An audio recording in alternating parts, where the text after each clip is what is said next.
Ladies and gentlemen, I'd like to call the meeting of the Texas Commission on Law Enforcement to order.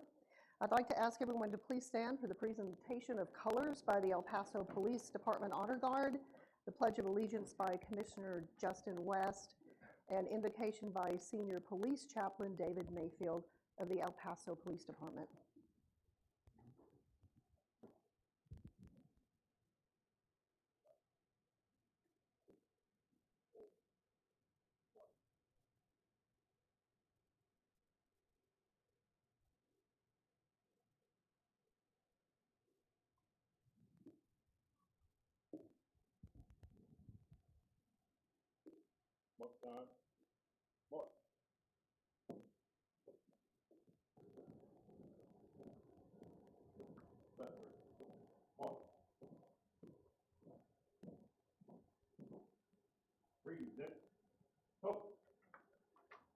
Please join me in the pledge to the U.S. flag. I pledge allegiance to the flag of the United States of America and to the republic for which it stands, one nation under God, indivisible, with liberty and justice for all. And now the Texas flag. Honor the Texas flag. I pledge allegiance to thee, Texas, one state under God, one and indivisible.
Thank you for the opportunity to come and pray for this assembly this morning. I invite you all to join me as I pray. Dear Lord, we gather today in the spirit of service and dedication to the people of Texas. We ask for your guidance and wisdom as we undertake the important work of this commission. Help us to approach each discussion and decision with integrity, fairness, and compassion, always keeping the safety and well-being of our communities at the forefront of our minds. Grant us the strength to uphold the principles of justice and the courage to do what is right, even when it is difficult. May our actions today contribute to a safer and more just society for all Texans. We ask for your blessings on our law enforcement officers, their families, and all those who serve our state. Keep them safe as they protect and serve our communities. And we pray all of this in the name of the Father, the Son, and the Holy Spirit. Amen.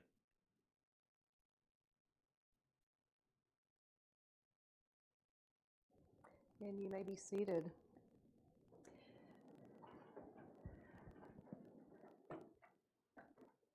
Thank you so much, Chaplain Mayfield. We appreciate you being here today, and I want to make sure that we recognize the El Paso Police Department Honor Guard.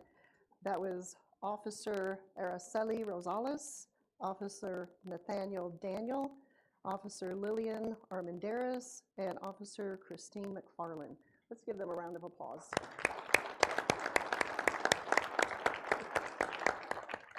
Thank you so much. Okay. Melissa, if you could do roll call for us this morning. Good morning. Commissioner Kim Lamo. Here. Commissioner Jason Hester. Here. Commissioner Justin West. Here. Commissioner Patricia Burris. Present. Commissioner Jana Atkins. Here. Commissioner Michael Griffiths. Commissioner Justin Berry. Here. Commissioner Connor Harvey. We have a quorum. Thank you. Thank you. Well, thank you so much. If you are joining us online this morning, we are here in El Paso, Texas. And if you are joining us in person today, thank you so much for taking time out of your busy schedules to be here with us today. Please know that this is part of our commitment to you as the public or licensees or agencies to get out throughout the state and connect with you versus just having meetings only in Austin. So we are here in El Paso today. I want to thank El Paso for the wonderful hospitality and the welcome that we've enjoyed since arriving here. And I want to make sure to recognize a couple of our special guests, and I'll tell you up front if I miss anyone, my sincere apologies. But I know we have the Chief of the El Paso Police Department, Pete Pasillas. Chief, if you're still here this morning, if you could stand. Oh, I know he had to leave to get to another meeting. We have, I'm not sure if Sheriff Wiles is here this morning.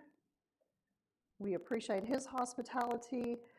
We have we have Chief Joe Clucci from the Conotio ISD. He is the chief there. Thank you, sir, for being here. Chief Manuel Chavira from the El Paso ISD Police Department. Thank you, sir, for being here. Chief Cliff Walsh, I don't think he is here yet this morning. He's the chief at UT El Paso, and just for the record, I have to thank him. He took me on a 4.5, almost 5-hour tour of El Paso on Tuesday. So I got to really know and enjoy your beautiful city here. And also want to recognize Dr. Ray and Tammy Duguay from Lemitz. Thank you so much for being here. We appreciate you very much. So if I've missed anyone, my sincere apologies. I'd like to also recognize the TCOLE staff and thank them for their work. It's a lot of, yes, it's a lot of work to put on a meeting at home in Austin. It's a lot more work to put on meetings out of town. So I appreciate you all for the extra work and for your hard work, and also for taking time away from being at home and from your families to be here so that we can connect with our constituents throughout the state. So thank you so very much. And also thank my colleagues for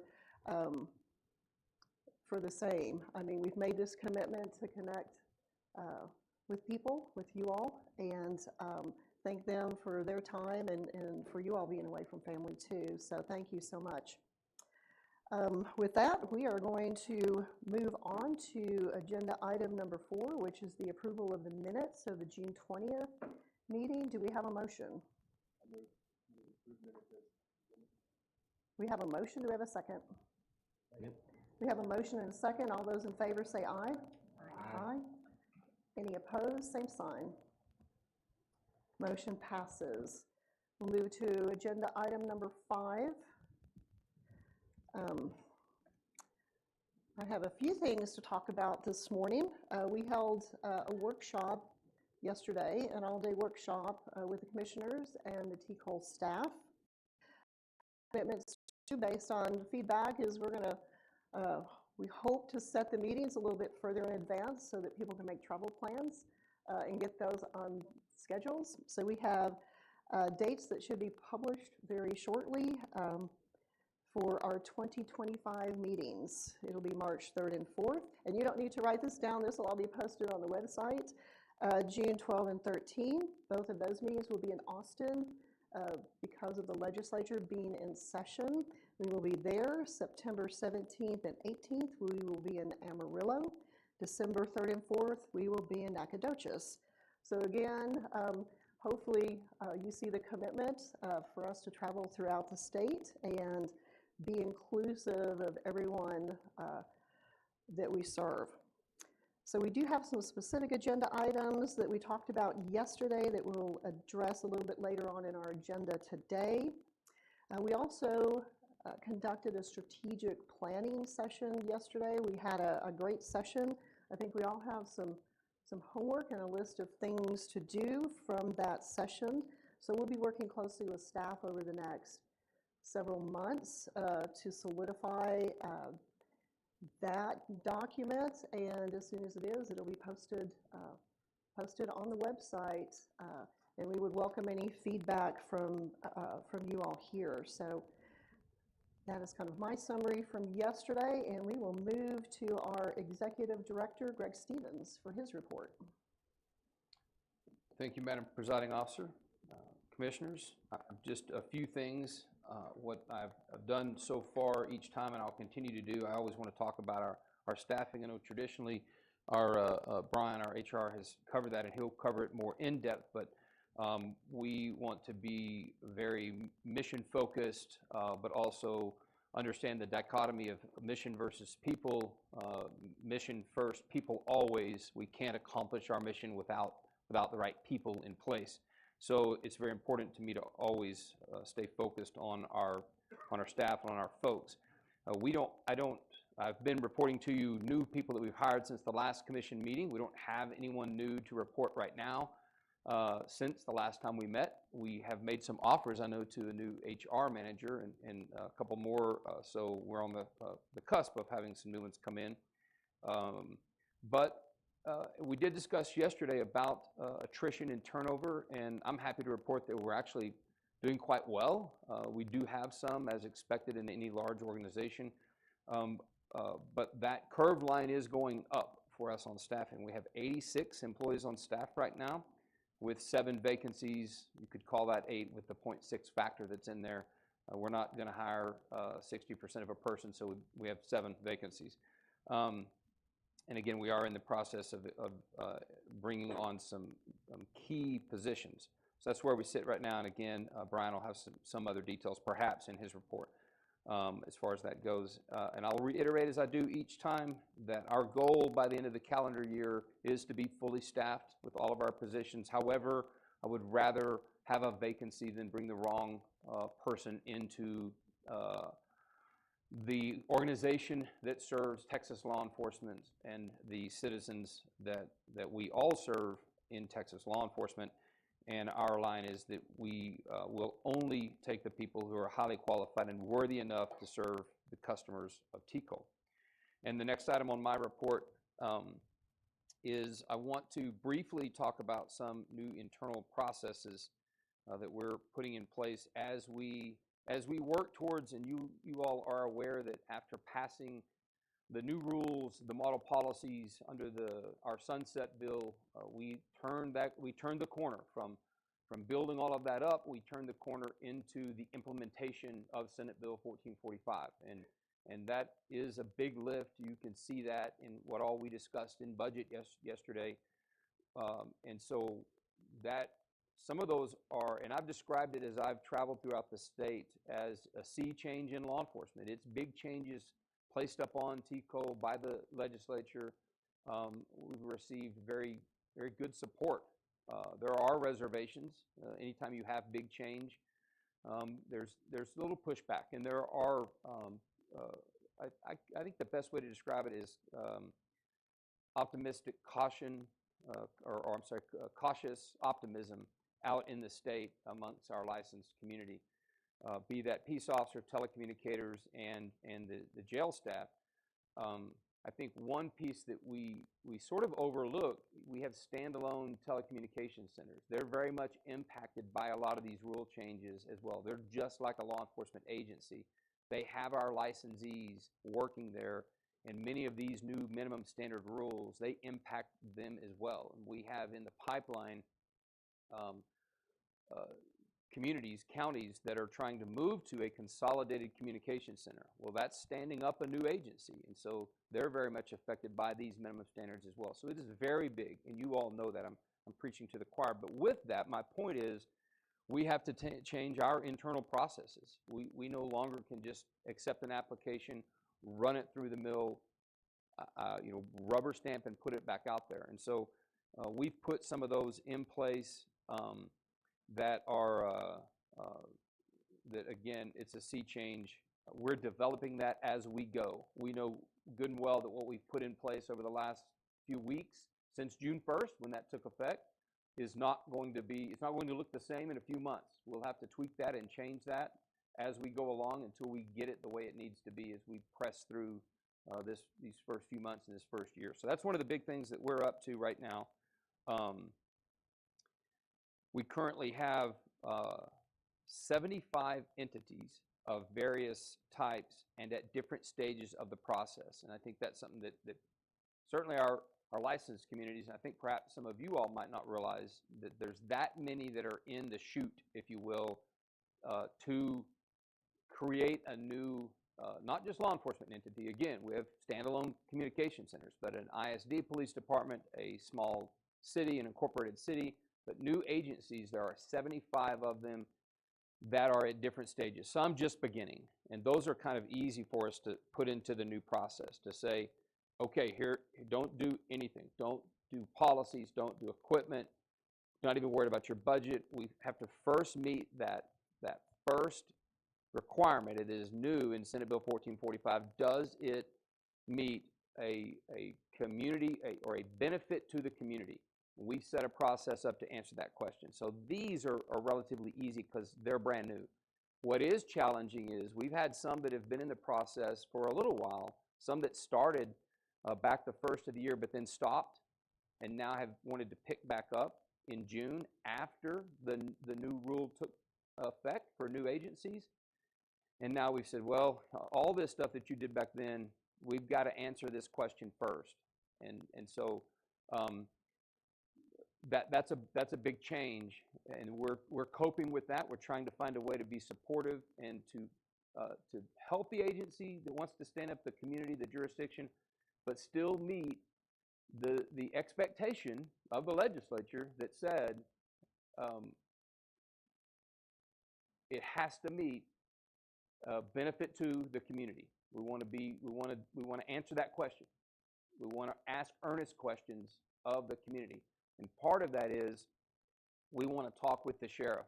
We recognize the sheriff's position in the jurisdiction, the other large cities that are in there, the other school districts that have police departments, the constables that are in there.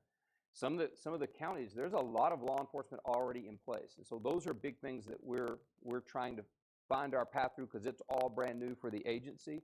They've been doing this for a lot of years in one way, and change is hard.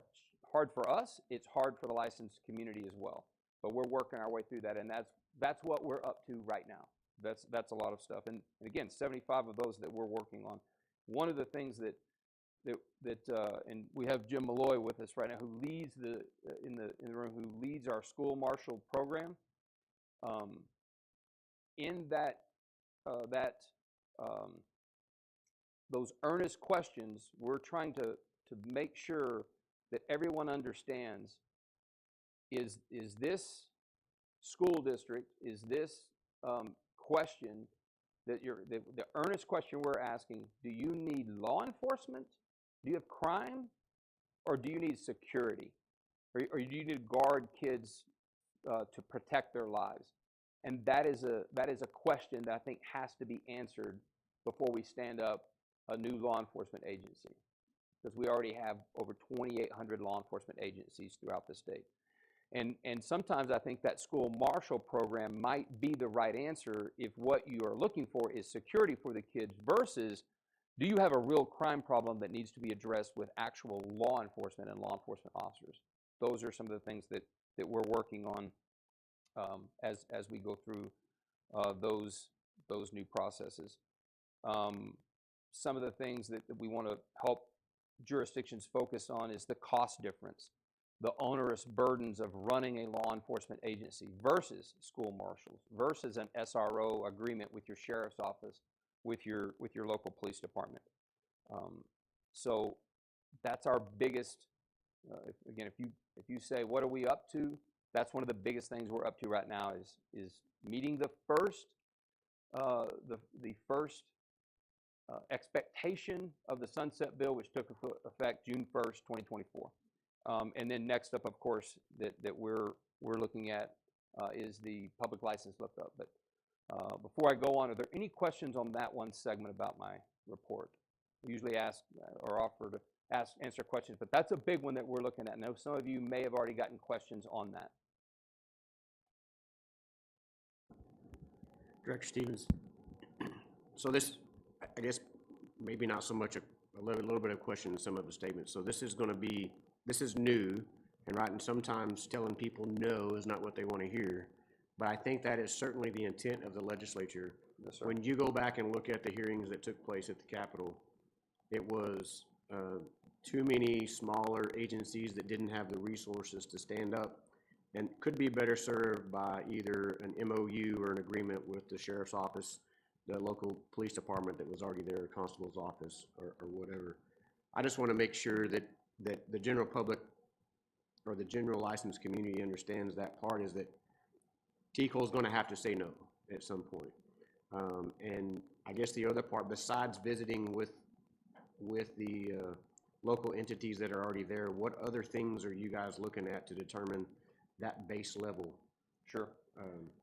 Well, and let me start with, to answer your question, one of the in the conversations that we are having, again, with the sheriff, there's an agency that already exists, the constables that are there, the cities that have police departments, other school districts. One of and again, we want to ask earnest questions, because we don't live and work in that community. So we're unbiased. We just want to ask earnest questions. And one of them is, where are you going to hire the police officers from? Everyone's vying for the same, what is now a relatively shallow pool of officers. And when we pose that question, it really begins to create thinking among the other agencies. We point out that unless you're going to an academy and hiring brand new police officers, which is probably not the best thing to put, say, into a school district, you really would rather some experience. So when you're hiring experienced officers, you've got two options. There's the wandering officer, which is part of the problem that we're tasked with solving by the legislature, or you're going to hire the really good officer that the rest of the agencies are desperately trying to hold on to. You're going to take a good sheriff's deputy. You're going to take a good municipal officer from one of the larger cities in the area. You're going to take one of the deputy constables. And it doesn't mean that you don't need this police department. Maybe you do, but that's a question to ask, because there's not a bucket of extra police officers over in the corner that nobody's using. And so you're going to be competing with each other for officers. And the solution might be, I'm not saying that it is, but we want to ask the question, the solution might be that the money that you'd plan to spend on this new agency could make the sheriff's office larger, and an SRO program a good agreement there. It could be to have the city that is next door have a contract with them to provide services next door, make that agency bigger. So the paradigm of fewer officers in more smaller agencies versus more officers in larger but fewer agencies, I think, is what that dichotomy is. More to your point, after we look at that benefit to the community, which is the first standard that must be met under the new standards, then we look at a sustainable funding source. And as I had pointed out yesterday, whenever what I love about this cohesive team that I've stepped into, we've kind of brought everyone's expertise to the table. And when we get to that point and we bring in their documents, Brian and his crew now take a look at that. I enjoyed the finance classes and the budgeting stuff from my MBA program, but I don't have the skills that Brian and his folks have to really look at that, to look at it and go, well, how long can this agency actually, carry down the road? And he's been able to give a succinct report to look at and say, hey, they're teetering on this, and I don't know if they really have what it takes with the funding sources they've identified. And some of his say, yeah, they should be fine. And so bringing our own in-house experts in to be able to answer that earnest question of, do you have, as the new statute says, a sustainable funding source? Because what we don't want is for an agency to stand up and 2 years later be shuttered. And now where do those officers go? And TJ and Colin and the others can tell you, we've seen time and again, an agency stands up, closes down, stands up, closes down. So we want to avoid that. That's not good for anyone, certainly not for the citizens in that jurisdiction. Obviously the officers that go to work there momentarily. It almost creates a wandering officer and gives a bad impression to that officer when they might be just fine, but now they've got a long history of agencies they've worked at, and now they become undesirable to new hiring chief administrators. There's no good out of that. So those are some of them, and once we get through those, and what I'm describing is a more methodical, a more intentional way of evaluating the agency instead of saying, yeah, give me all your stuff, and then running it through the mill, and out comes a new agency with very little real intentional questions and a hard look at, do we need this law enforcement agency in the state of Texas in that particular jurisdiction that's objective. And that's what we're doing, and we take it step by step, and once we get through those, okay, now start doing all of this expensive, time-consuming legwork of building the policies and looking at the equipment, and then we can go through that exercise and start to stand up the agency, actually. Thank you. I don't have any other questions, Madam Chair. Okay. Next on my report, we had, I think that sometimes we, and I'm going to steal from one of my good friends, the dichotomy of accuracy versus early on y'all's notebook. I think we want to get you the correct, most up-to-date, latest information to send out in the workbook, but I think what that's causing, we set a deadline of basically a week out, so trying to get it to you that Wednesday or that Thursday before the commission meeting, but it's my understanding that some of you, or the majority of you, want it earlier than that to prepare in case you're going to be out of town on a given weekend or something like that, and you need more time to prepare for that. So we're going to set a deadline to have it to you 10 working days before the commission meeting so that you have it and you can review it. I would want to point out, though, there may be some things that if late information comes in, we may have to send a quick amendment to that if something changes.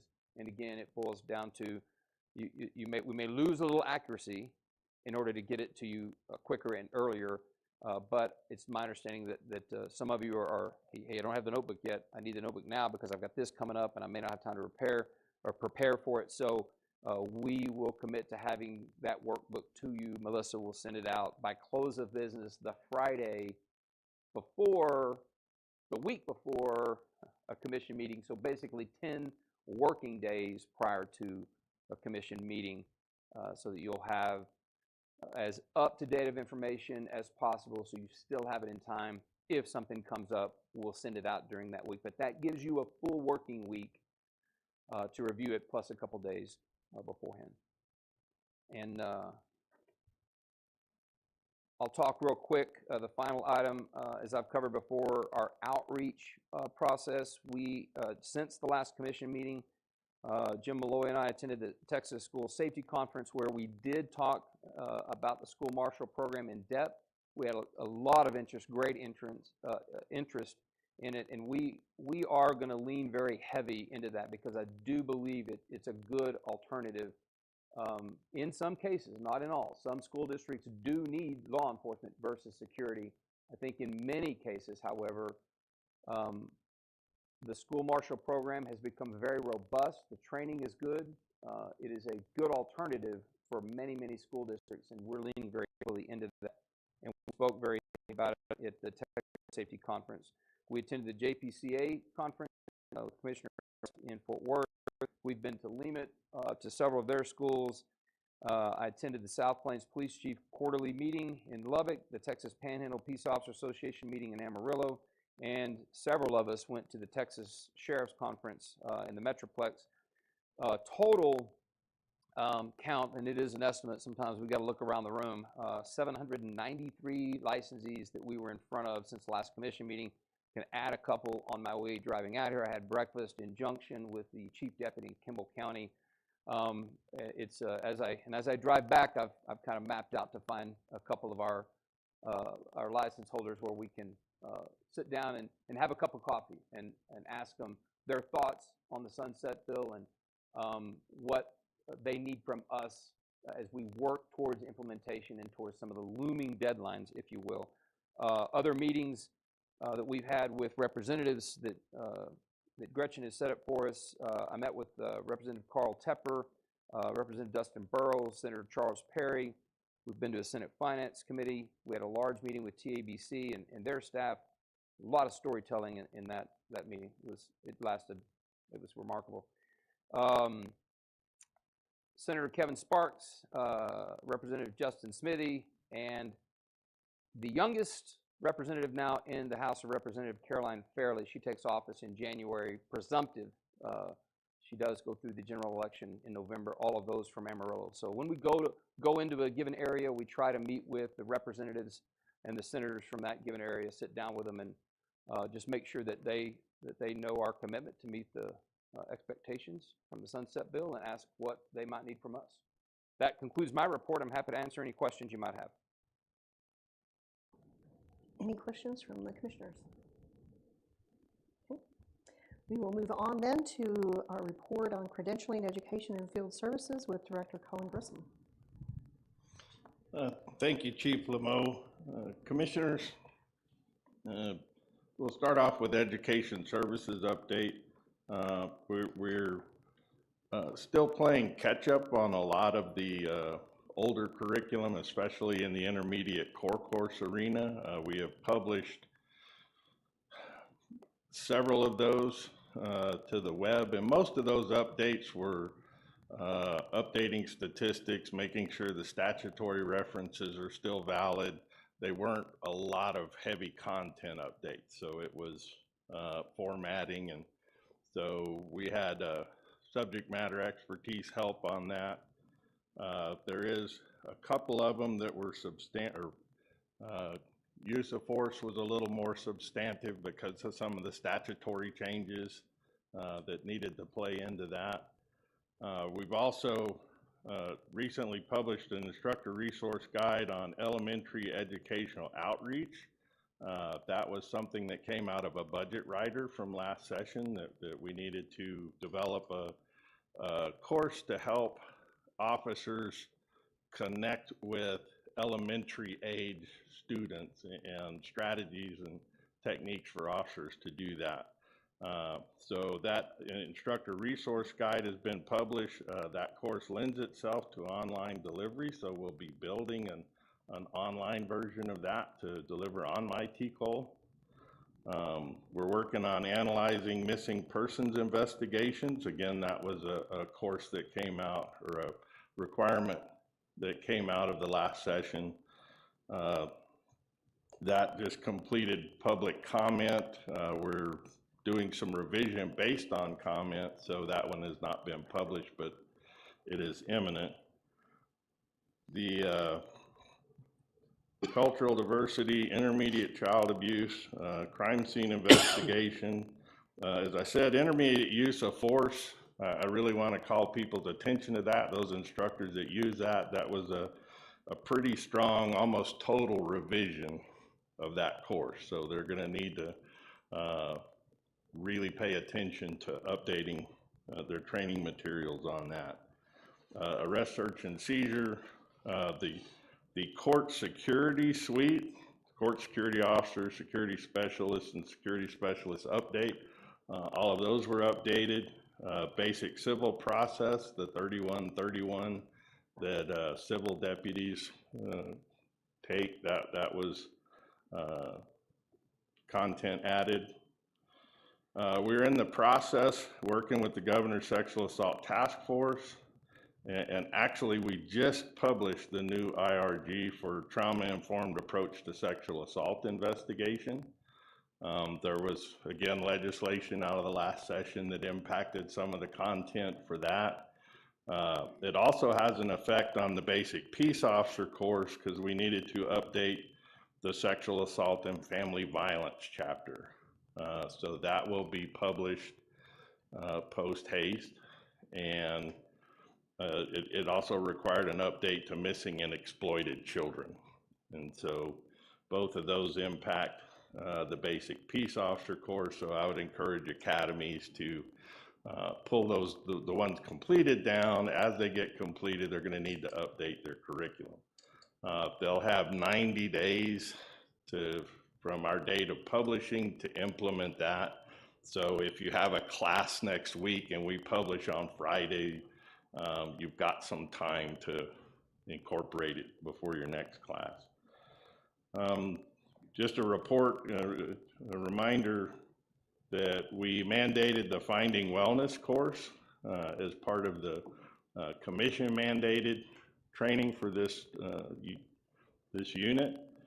So far, we've had 41,230 enrollments with 30,000 completions. So we're on track to, we keep seeing people in that course. Nothing remarkable in credentialing. We are still recruiting for one license and permit specialist. We do have one opening. We actually have somebody in the background process. Kind of as the chief said, we've got offers, but we put all our employees through a full background because the chief has tasked us with making sure that we use the same standards that we expect other people to use, even on whether it's civilian or sworn. So we're waiting the outcome of that. Calls to credentialing, we're averaging about 5,000 calls every 2 months. We're still maintaining about a 1.4% abandonment rate. The field services, field service agents right now are working on getting agencies to send in. Remember, our first model policy due is September 1, and that's the examination of licensee, or more commonly referred to as the fit for duty policy. And so just as a reminder, agencies are required to adopt the model that the state has published or a policy substantially similar to the model. And we're trying a new process rather than those 2,800 agencies dumping into one catch folder. We're having the agencies send those model policies to their field service agent. So field service agents will look at the model, make a very rudimentary judgment of if they pull down the model, put their name on it and say, this is our policy, that goes in one hopper. If they send us a picture of something, odd things happen when you ask for them to send you stuff. That will be reviewed by legal, so if there's something that we don't anticipate as being substantively similar, we're going to review that, negotiate with the agency until we get where that needs to be. But I would encourage the agencies, they should all know their field service agent. If they don't, this is a good opportunity to develop that relationship. But that model policy is due to their field service agent by September 1. That's the actionable date. And it's really all I have, unless commissioners have questions.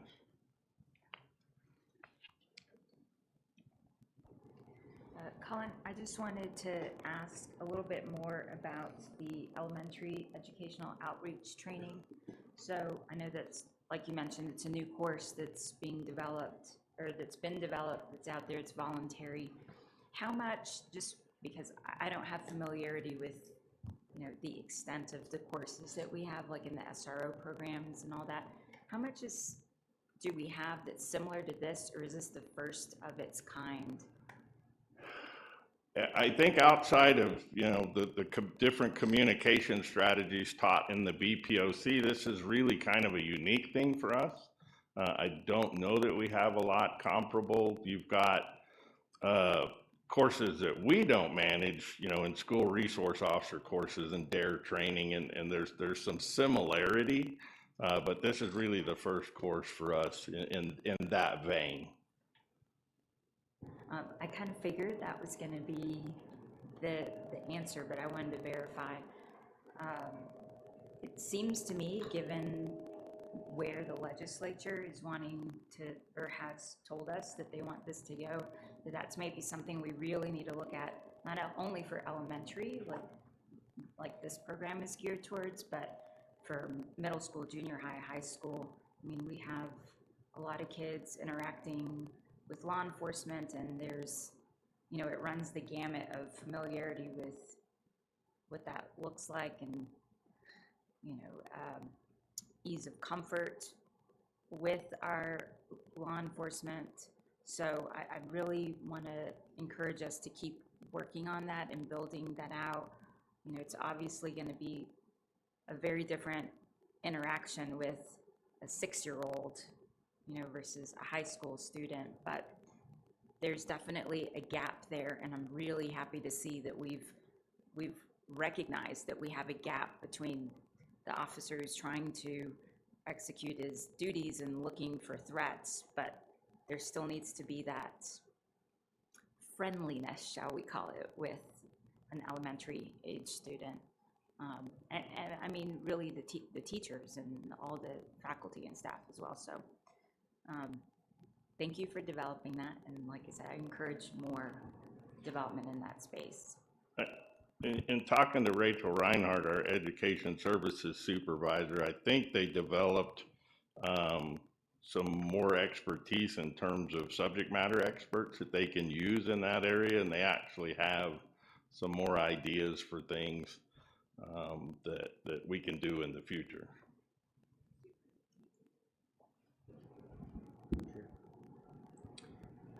Colin, on the updates that you have, I know we talked about this, and I appreciate the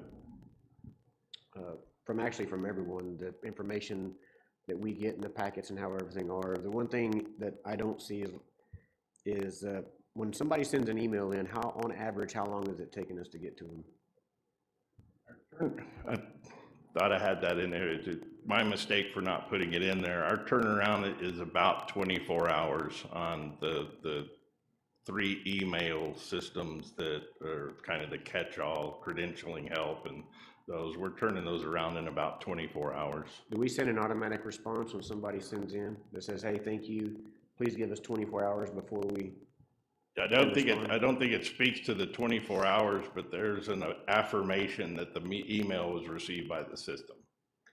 So it might keep some of your calls down, right? So in today's time, people send an email, they're gonna want a pretty quick response, and so if they don't get it, then you get phone calls, and so by giving that back, say, hey, at least give us 24 hours to get back to you, that might help the expectation so that you're not increasing your call volume on that. Now that we're asking our field service agents to, you know, have a lot of, they've always had good interaction with our licensees in the regions where they're at, and it's probably either for you or the executive director.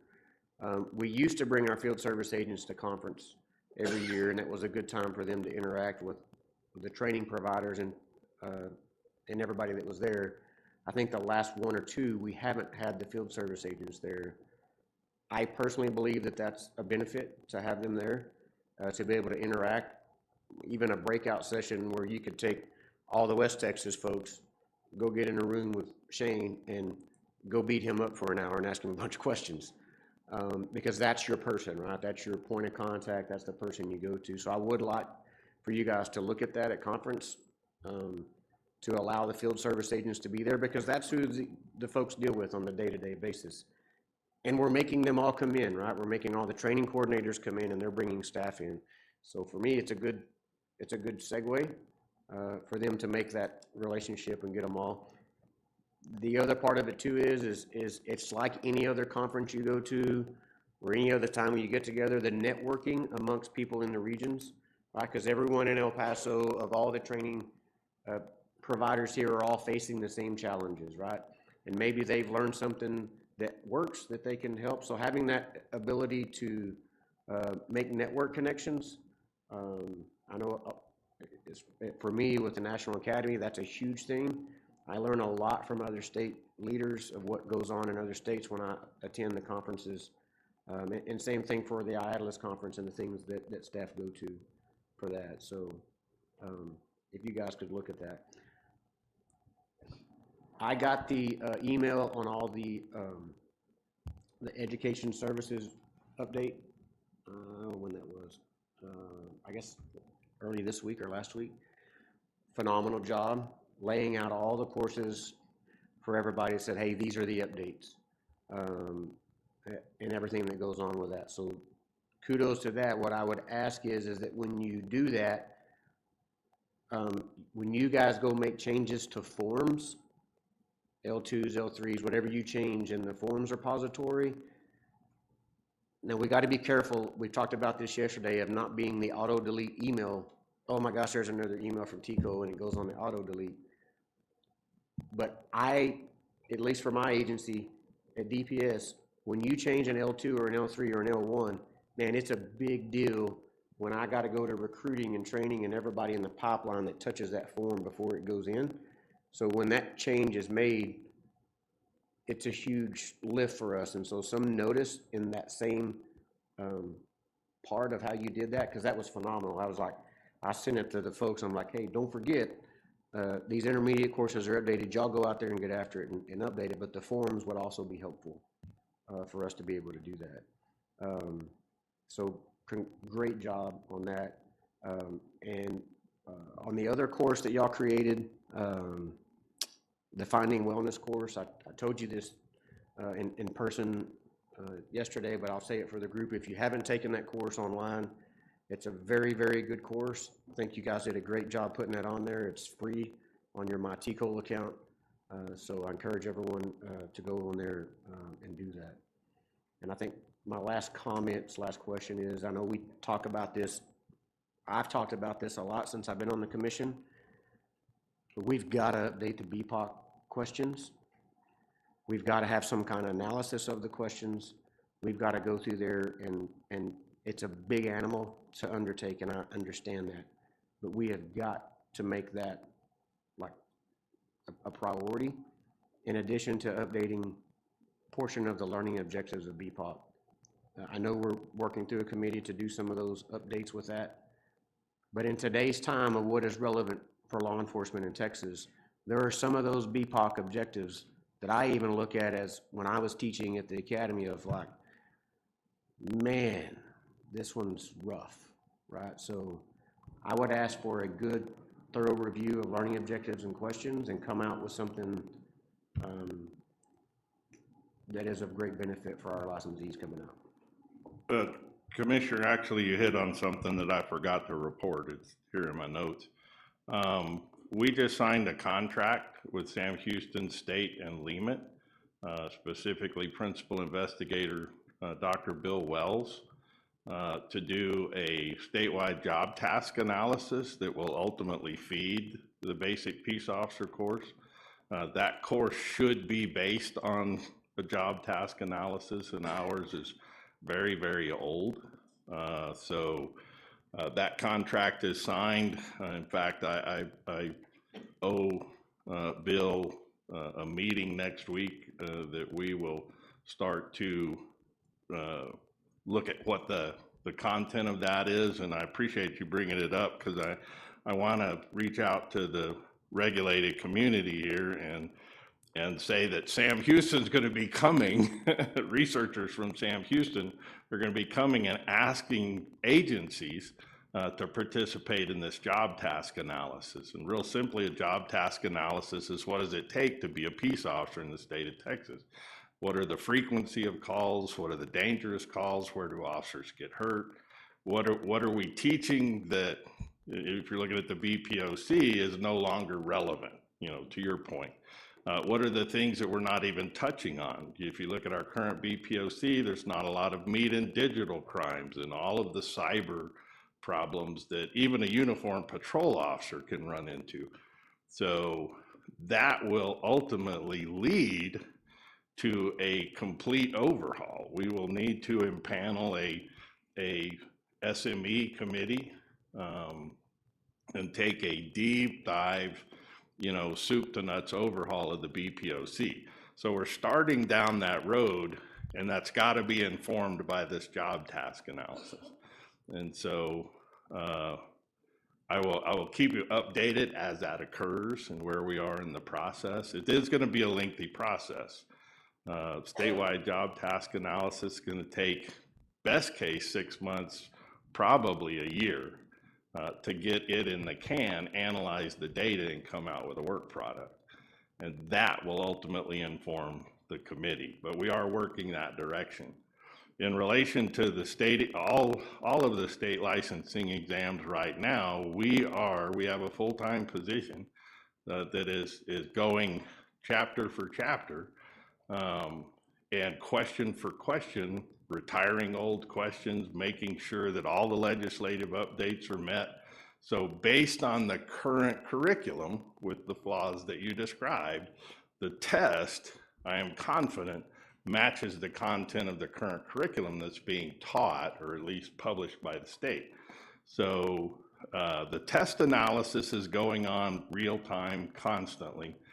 We've got 2 employees. We've got an instructional designer who is kind of the project manager for the licensing courses, and then we have our test manager whose job is test analysis and updating the questions. So Perfect. I think what I would, as an oversight, would like to see is, like, there should be some metrics on what we're taking out, right?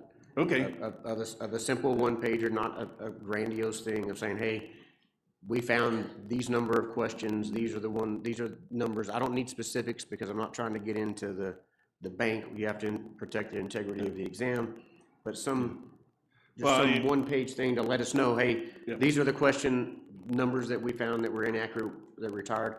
All of us in this room that were trainers at an academy, when I would write my exam for the use of force portion, I look at the analysis of that and I'm like, okay, why is 60% of my class failing this question? yeah, And so sometimes it wasn't as clear. I had maybe 2 right answers, and so you gotta kind of go through those and look at them.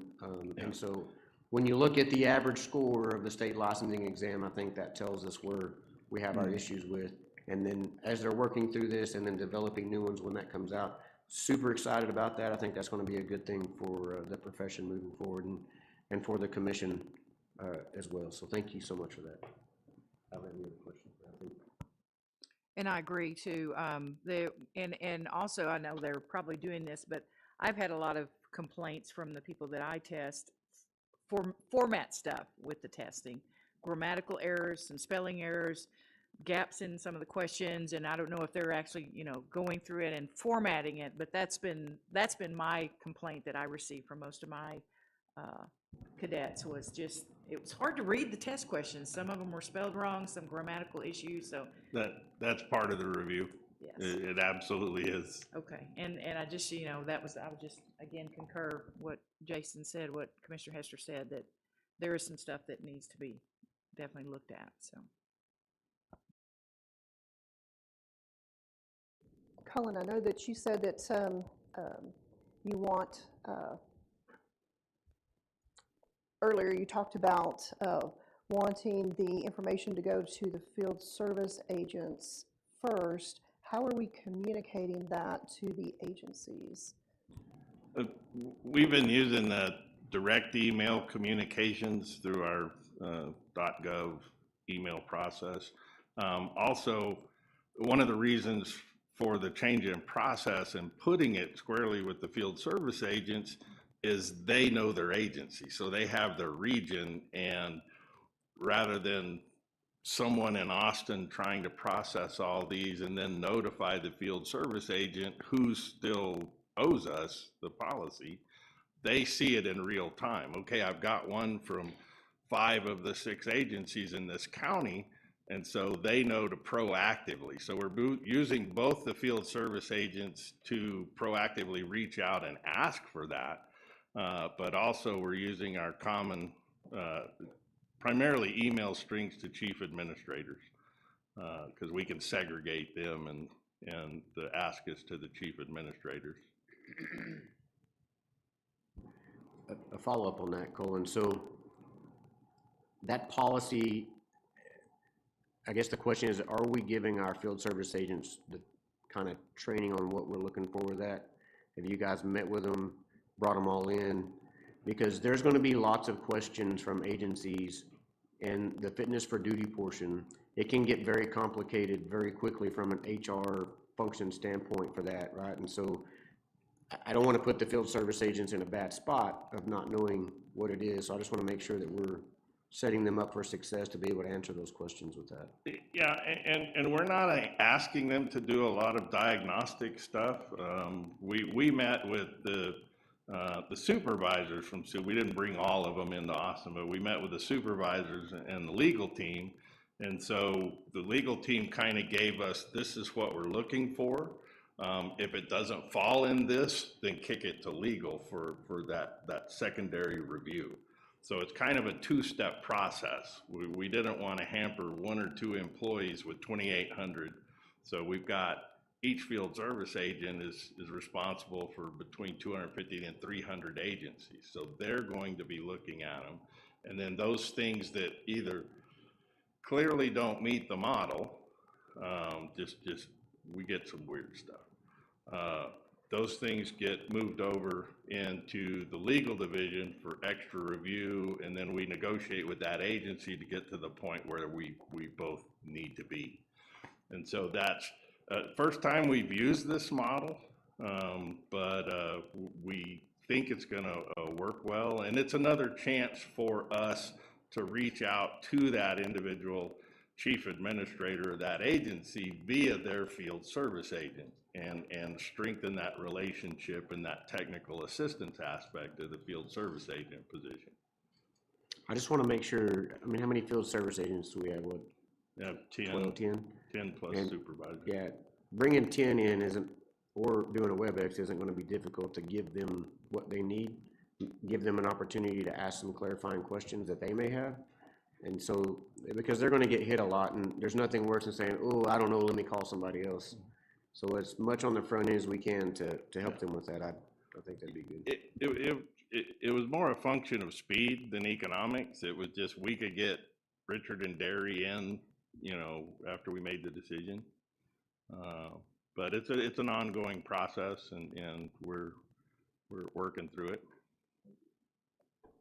And just to kind of piggyback off of Jason's comments, I know you know this, but also making sure that they know it's okay to say I don't know, because that's a much preferred response versus giving out inaccurate or incorrect information. So we do want to make sure that our field agents know where that boundary is, and if they don't know the answer, they're not sure where they go to get that answered or clarified. That's been expressed to them. Thank you. Any other questions?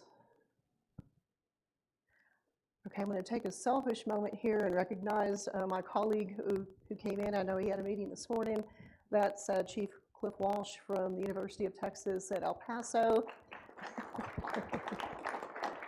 And Cliff, I have to tell you that I shared with the group about your phenomenal tour that you gave me of beautiful El Paso, and I appreciate it, sir. Thank you very much. So we are going to move on to the next report, which will be on information technology and special services. And Jessica Capurro, you are up. Good morning, commissioners. As a reminder, this year's conference is October 28th through the 30th in McAllen, Texas. We did open registration on July 15th. And based on previous attendance, we know we get about 1,000 attendees, so that's our goal. We've already reached 64% of that goal. We have 638 registered as of yesterday.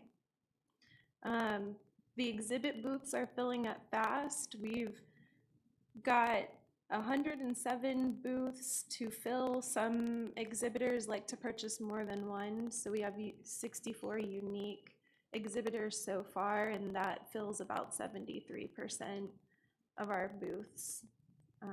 Once we finalize all the details about the events taking place, we will be sending out an email to all who have registered with information about like after-hour events going on, what the food options are during the day, and other logistical things like parking, and so on.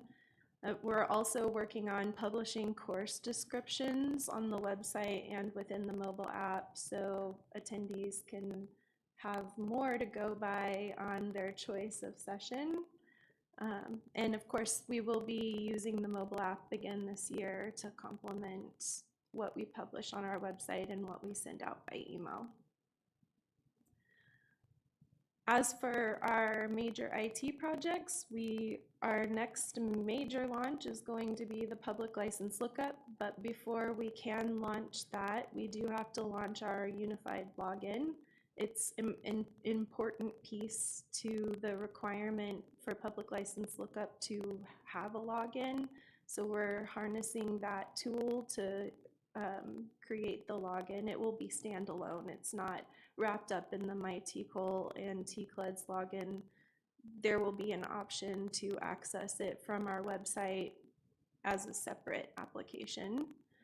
Although users who have access to TCLEDs and My TCOLE will also be able to get to public license lookup as one of their options once they log in.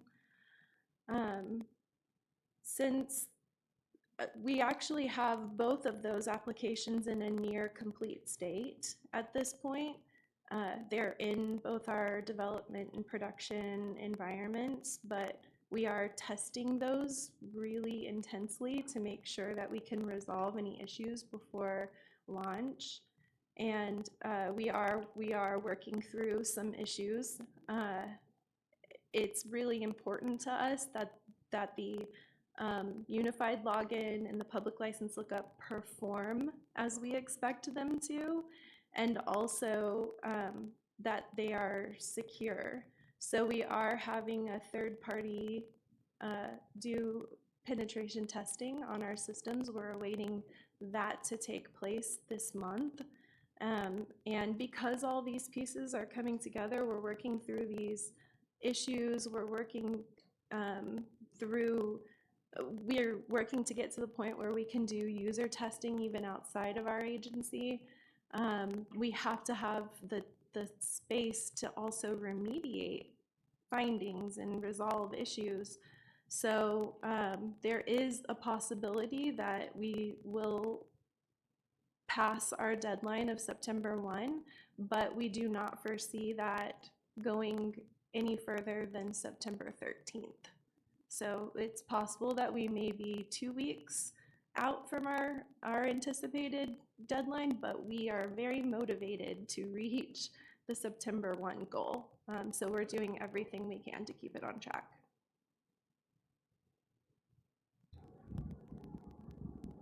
Why not just push it back to June like we're doing the other things? Do we have a requirement statutory? Okay. And then are we making sure that people can't create fake accounts, people that are wanting to sign up for that?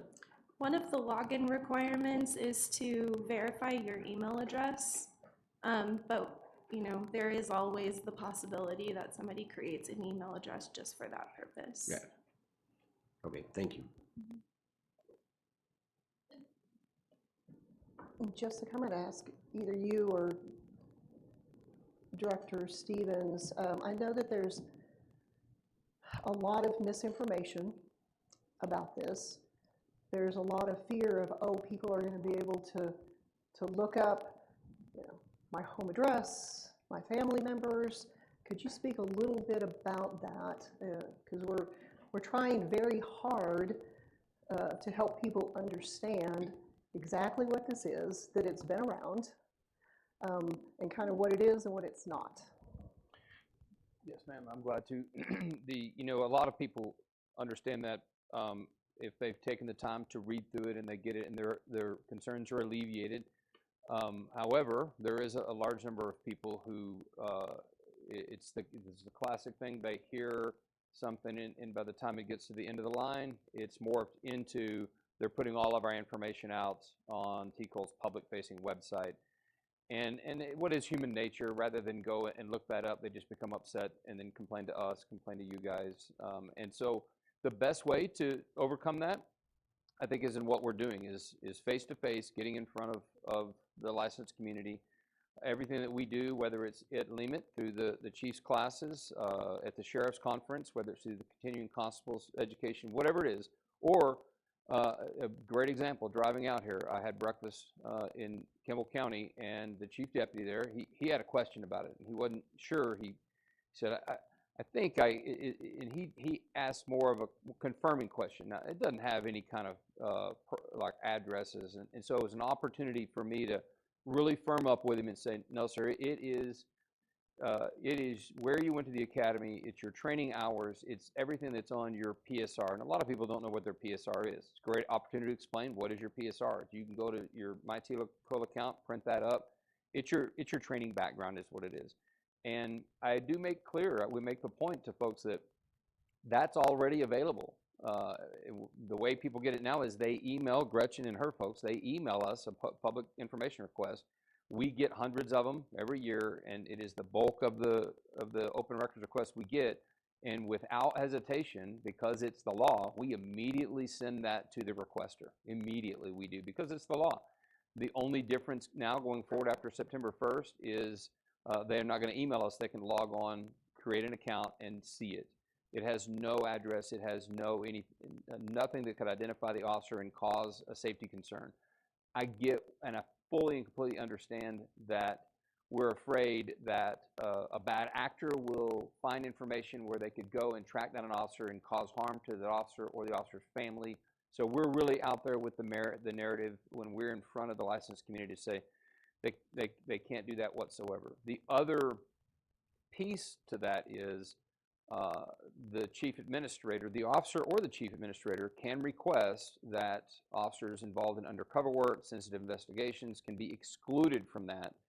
And while I don't want to discourage chiefs and officers, undercover officers, from taking advantage of it, it can be useful, but it's not something I think to just go in lightly and automatically do.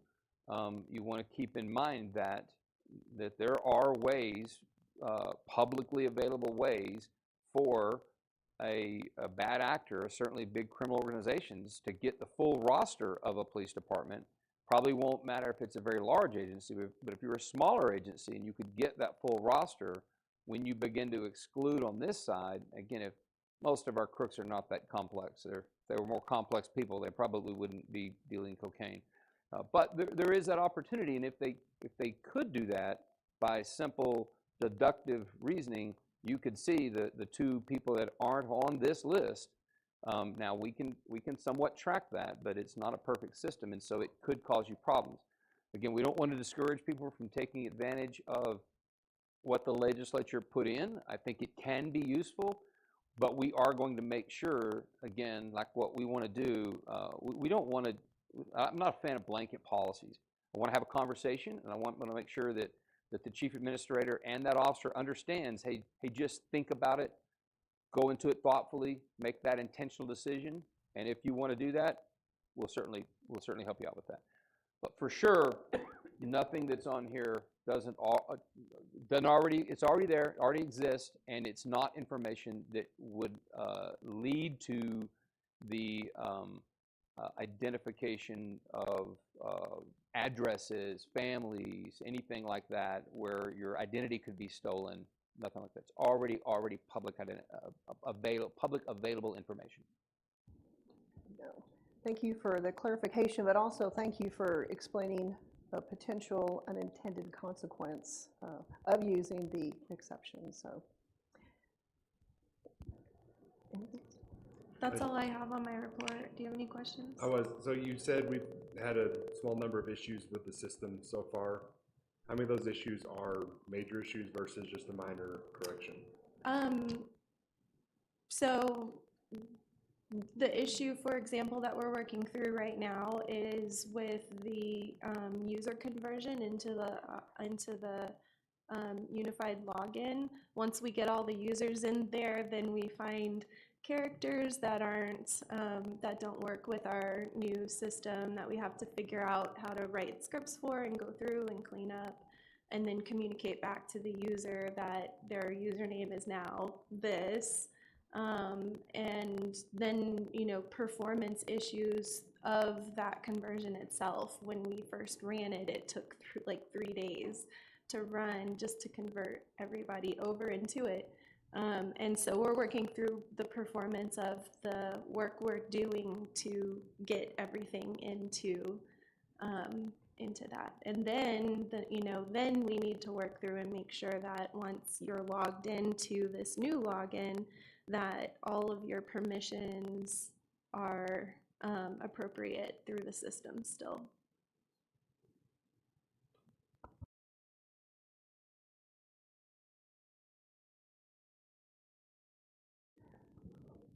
Thank you so much. We'll go to Major TJ Vineyard for our enforcement report, please. Good morning, Commissioners. In your packet, you have a similar report to the last meeting. At the top is the most important project we're working on right now, the training compliance numbers. We're still working on what I refer to as the stragglers, the 5 core classes that have been required for years, but supplemental peace officers were still, or those taking the supplemental peace officer class were not required. We have closed that loophole, but we're still having people get licensed in the last couple months that don't have those classes. We're down to under 1,500 who need one or more of the courses. I have been pleased with the positive feedback. So some of those people that were licensed in the last couple of months have called asking about the deadline, and I explained the need and how the expectation is that every peace officer in the state has this training, and all of them have found ways to get that training sooner rather than later. We're working on the school-based law enforcement certificate. You can see we're down to about 250 of those who have been appointed in the last 180 days, so they're in their window that they're required to, and then about 350 who are past due. If you remember when we first looked at this a few months ago, we had more than 2,000 ISD officers who didn't have the certificate, so this is a substantial improvement, and of those numbers, they're definitely lower. So the 2 classes are required to take. One is an alert-based class, and then one is through the School Safety Center. Both of those entities take the full 30 days, generally report a roster. So invariably we send out notifications. I get a bunch of emails back. I took it last week or the week before, and it's just the roster hasn't processed yet. So those numbers are definitely lower than what you see there. The goal in both of those groups has been the end of the summer, the end of August. We won't be there fully, but we will have a substantial dent in these numbers by then. A lot of people, I've granted them extensions, reasonable extensions, particularly the ISD officers and some of the availability during the summer and when they need to do the training. Another big step we took in getting feedback, of course, we don't have all the SROs. We have the ISD officers are easier to separate out, but I've spoken with several agencies where they have SROs, and so IT has created a report so that the training coordinator there can run and see who has a school-based law enforcement certificate, who doesn't, what class they need in order to obtain that. So again, it's an effort to make agencies self-sufficient, help them address compliance, and work with the officers who don't get notification.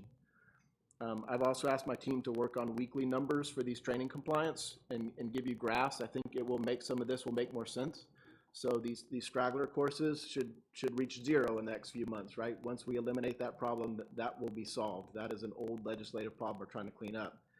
The school-based law enforcement numbers, I would expect them to drop and then level off. We'll be able to see how many new officers are coming in and then how many of them are completing that training within the 180-day window.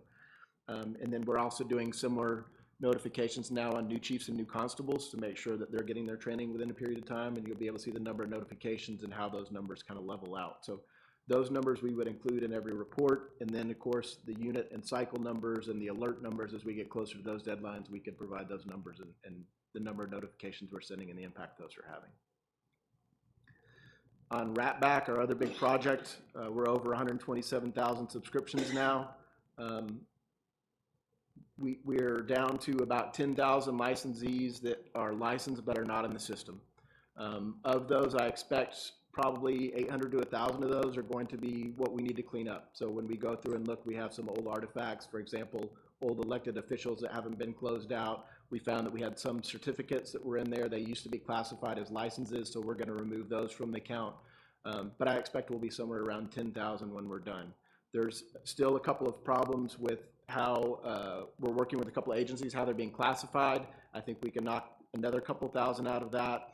And then we've got a small group that are going to be people who have been licensed so long that they're just not in the system. So if they, you know, were commissioned in the late 90s and have been at one agency the whole time, they may have never been in that system. But I think those numbers, when you look at the, back in the olden days, right? When you look at the numbers of like the 5 largest agencies and the numbers, it's still only a couple hundred people. So we may discuss at that point if we want to have a project where some of those large agencies that participate in RATBAC want to go back and encourage people to get printed and entered into the system. And then there will always be a group of those that are incoming, right? The people who've been licensed in the last 30 days who are in the system and we just haven't subscribed to them. So that's what my staff will work on, is that those numbers of people who are being added or removed every month. But I expect that to become relatively stable.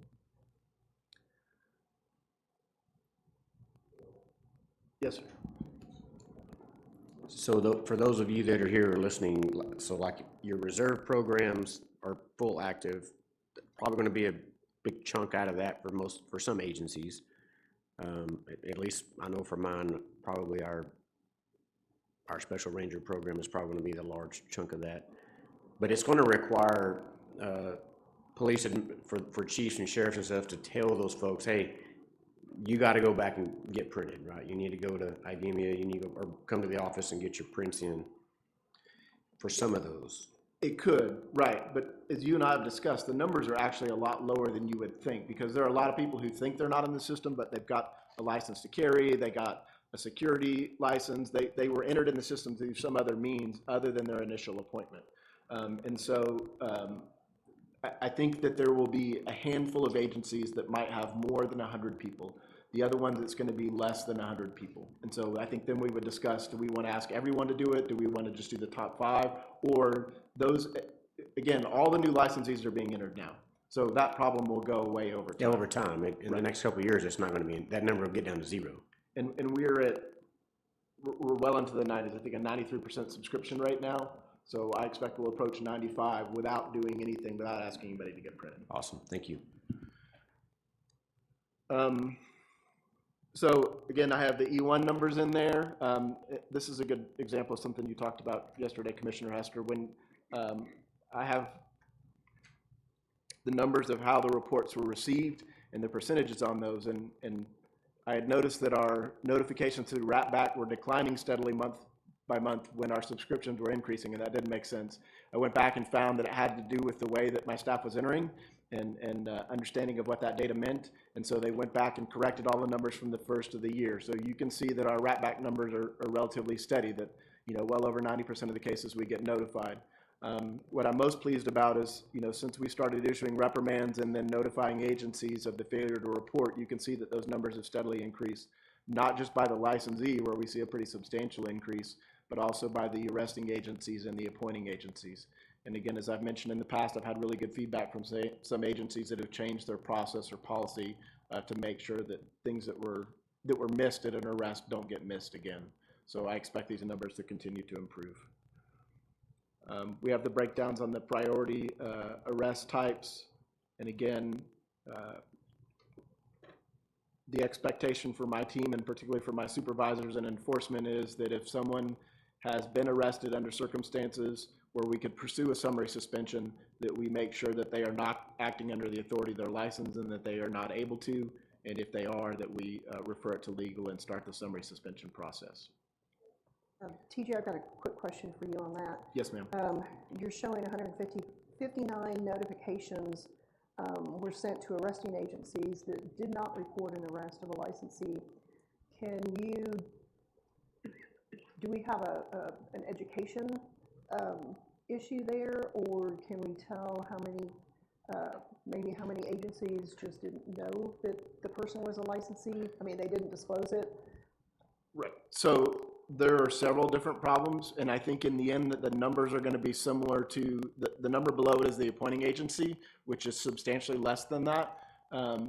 It is rare that we find a case where the agency was aware that they were a licensee and failed to report it. In most of those cases, it's simply because they're not appointed, but they still have a license, and they confused because they're not appointed. I don't think they have to.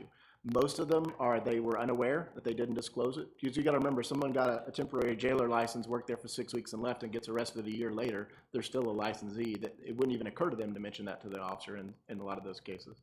And then some of them are reporting problems, that what we're going based off is what was reported to the FBI, and sometimes that is the jail they were booked into and not the agency that actually arrested them. So then we get a letter back from them saying we weren't actually the arresting agency. That has to do with how it got reported.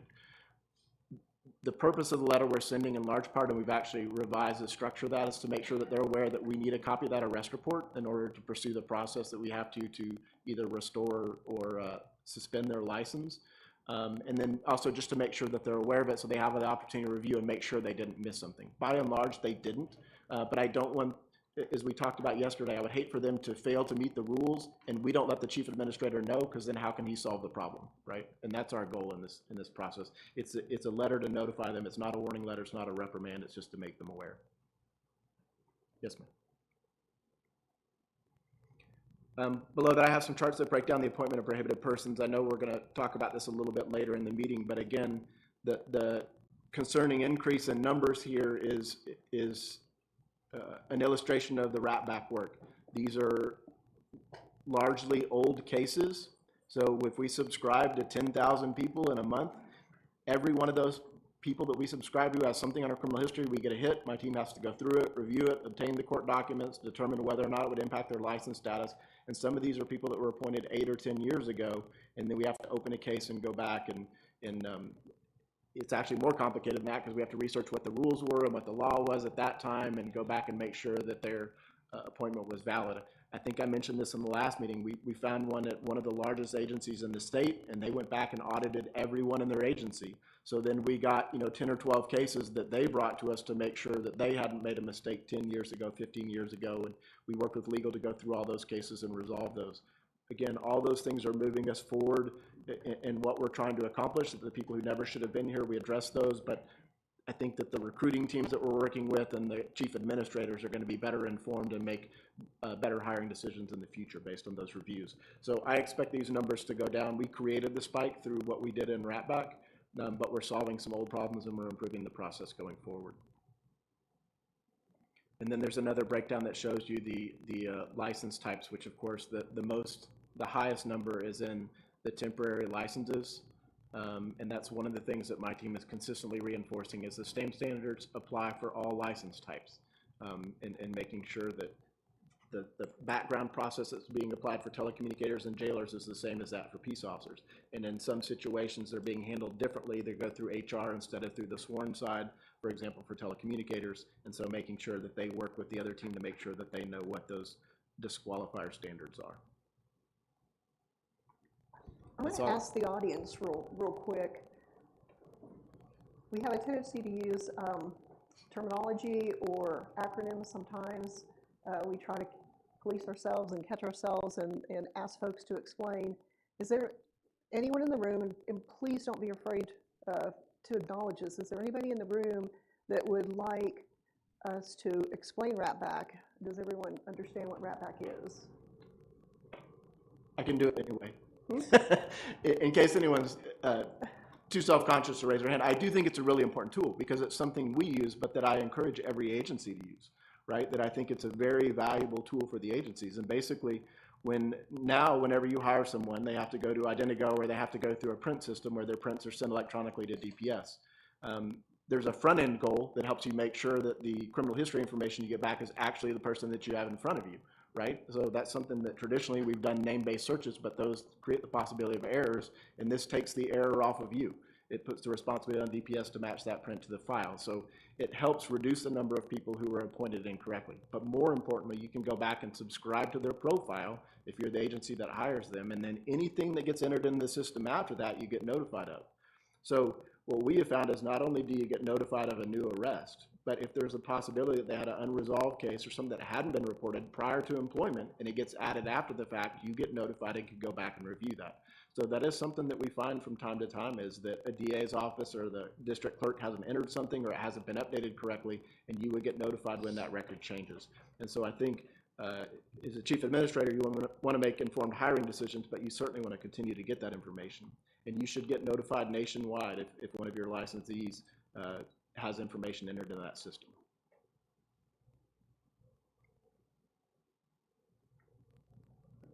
Are there any other questions? That's all I have.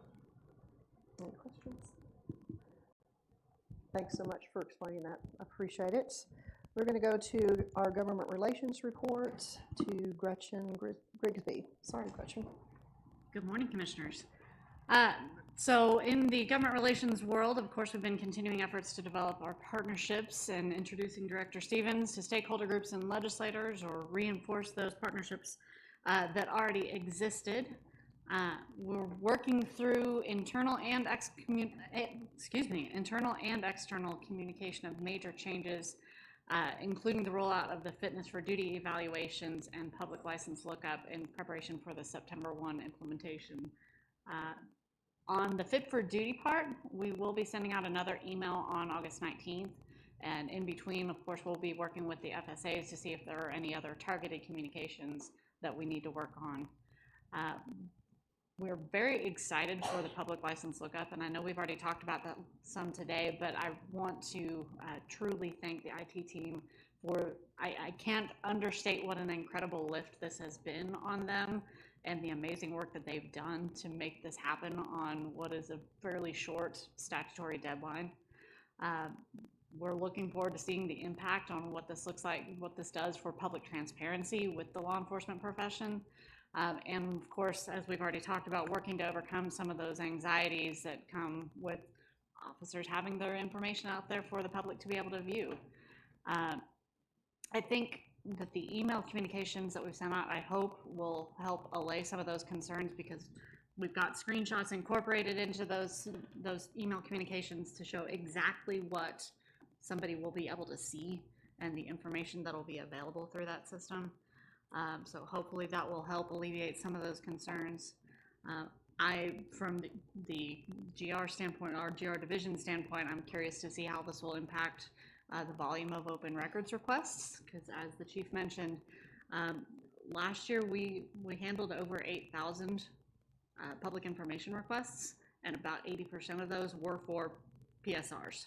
And so kind of seeing what impact that has. Obviously those will not go away, because there are several that for license verification need to be certified, and so that will be one way that they can continue to request those, but it'll be really interesting to see just how open records looks over the course of the next year.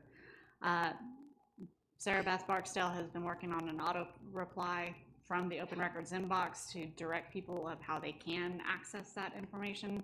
And so we're just working to prepare on September 1st or up to as late as September 13th, knowing what that's going to look like. And of course, communicating with the legislature on, hey, this is coming, this is the impact we anticipated having. And I think there's generally it's almost a, wow, it's about time sentiment, because there are so many other regulatory industries in the state of Texas that have their information already available, where the public can look up and see, is this plumber licensed, is this doctor licensed, that kind of thing. So knowing that there are other considerations that come with the licensed community there, and making sure we take that into account and protect their security and their safety, it's something that's very exciting to me. Of course, we talked and we'll continue to talk about our legislative appropriations requests. I want to thank the Commissioner Subcommittee for the work that they did, and the executive staff, especially Brian, for getting that ready. Of course, since your notebook was prepared, we got our deadline, which will be August 16th, that we need to turn that legislative appropriation request in. We've also got a tentative hearing date for that first step that happens with the legislative appropriation request, with LBB staff, governor's office staff, lieutenant governor, speaker, and the House Appropriations and Senate Finance Committee staff, where the executive director will be presenting that first presentation of the LAR to them. And that is tentatively set for September 17th. So we'll look forward to that. I also wanted to tag on to the discussion about the elementary educational outreach. I agree the education services team has done a really great job of putting that together thoughtfully. It was brought by Representative Jarvis Johnson with the idea of really creating those positive interactions starting early with the elementary age kids in those critical formative years that can help shape how they view law enforcement throughout their lives. I'm also very excited for the online version, because I think they've done a really great job so far. They've shown their capabilities there, so that'll be a good thing. This one was geared toward elementary kids because that's where the biggest deficit probably was. You know, officers are more likely to interact with older kids as they go on, but a lot of the lessons that are built into this curriculum can be applied to older kids. And I want to just read a couple of parts that I think set out that whole tone. It creates positive interactions that make children feel more comfortable. Children are more likely to cooperate with and listen to law enforcement or first responders. Children are more likely to engage with law enforcement or first responders during emergencies. And having a positive rapport with children will have a positive cascading effect in the community, including but not limited to fostering cooperation and respect, countering anti-police sentiment, improving officer safety, and prevention of future crime. So, you know, those concepts are kind of at the core of that community policing model, which was really what Representative Johnson wanted us to try and implement from an early age.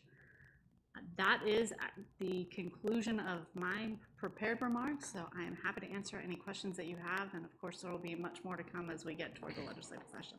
I think another point on the early education too is we're all struggling. I'd ask you to raise your hand if you're fully staffed. There were no hands. For those of you sitting in the front, there were no hands that came up. This is a challenge for us, for all of us. And I think another benefit of this, you know, it's easy to go, okay, you know, yeah, it's a nice program. But the other benefit for us is we need to develop people that go, I want to be a police officer. I want to be a dispatcher. I want to be a jailer. And we've got to start young, and we've got to be those role models. So having that interaction young, I think, is a great way to help develop that future pipeline for us. So just another thought regarding that early education training. So any questions for Gretchen? Okay, last but not least, we are going to have our finance report from Director Brian Roth. Good morning, Commissioners. In your packets, you have the financial report, which covers expenditures and revenue to date. We're in the last quarter of the fiscal year, and we have a strong financial position with some excess due to vacancies that we've had throughout the year. Some key highlights and initiatives we've been working on in human resources. We're continuing to expand our team to realize the investment that the legislature has made to Texas law enforcement this last session. For the current fiscal year, we've successfully onboarded 22 new employees, and as Executive Director Stevens mentioned, we do have additional job postings at this time if anyone is interested. In financial operations, we're at a time of the year where we're spinning down the current fiscal year and we're winding up the next. We're also continuing to provide resources for multiple school marshal trainings and peer network activities. What we're going to be focusing on is working on a report called the Annual Financial Report. And of course, as others have mentioned, we're working on our legislative appropriation requests for this upcoming session, as well as other financial initiatives. With that, I'd be happy to answer any questions you might have.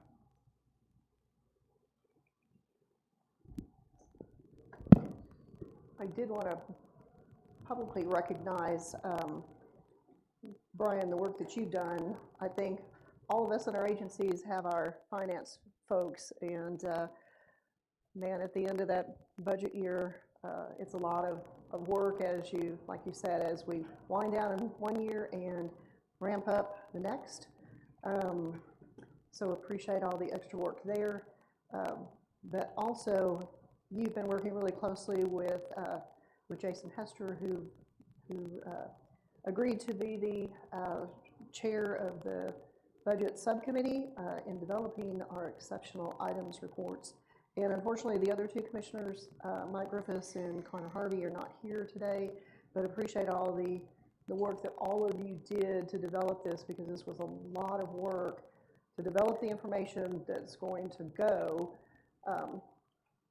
to the variety of groups asking for some additional funding.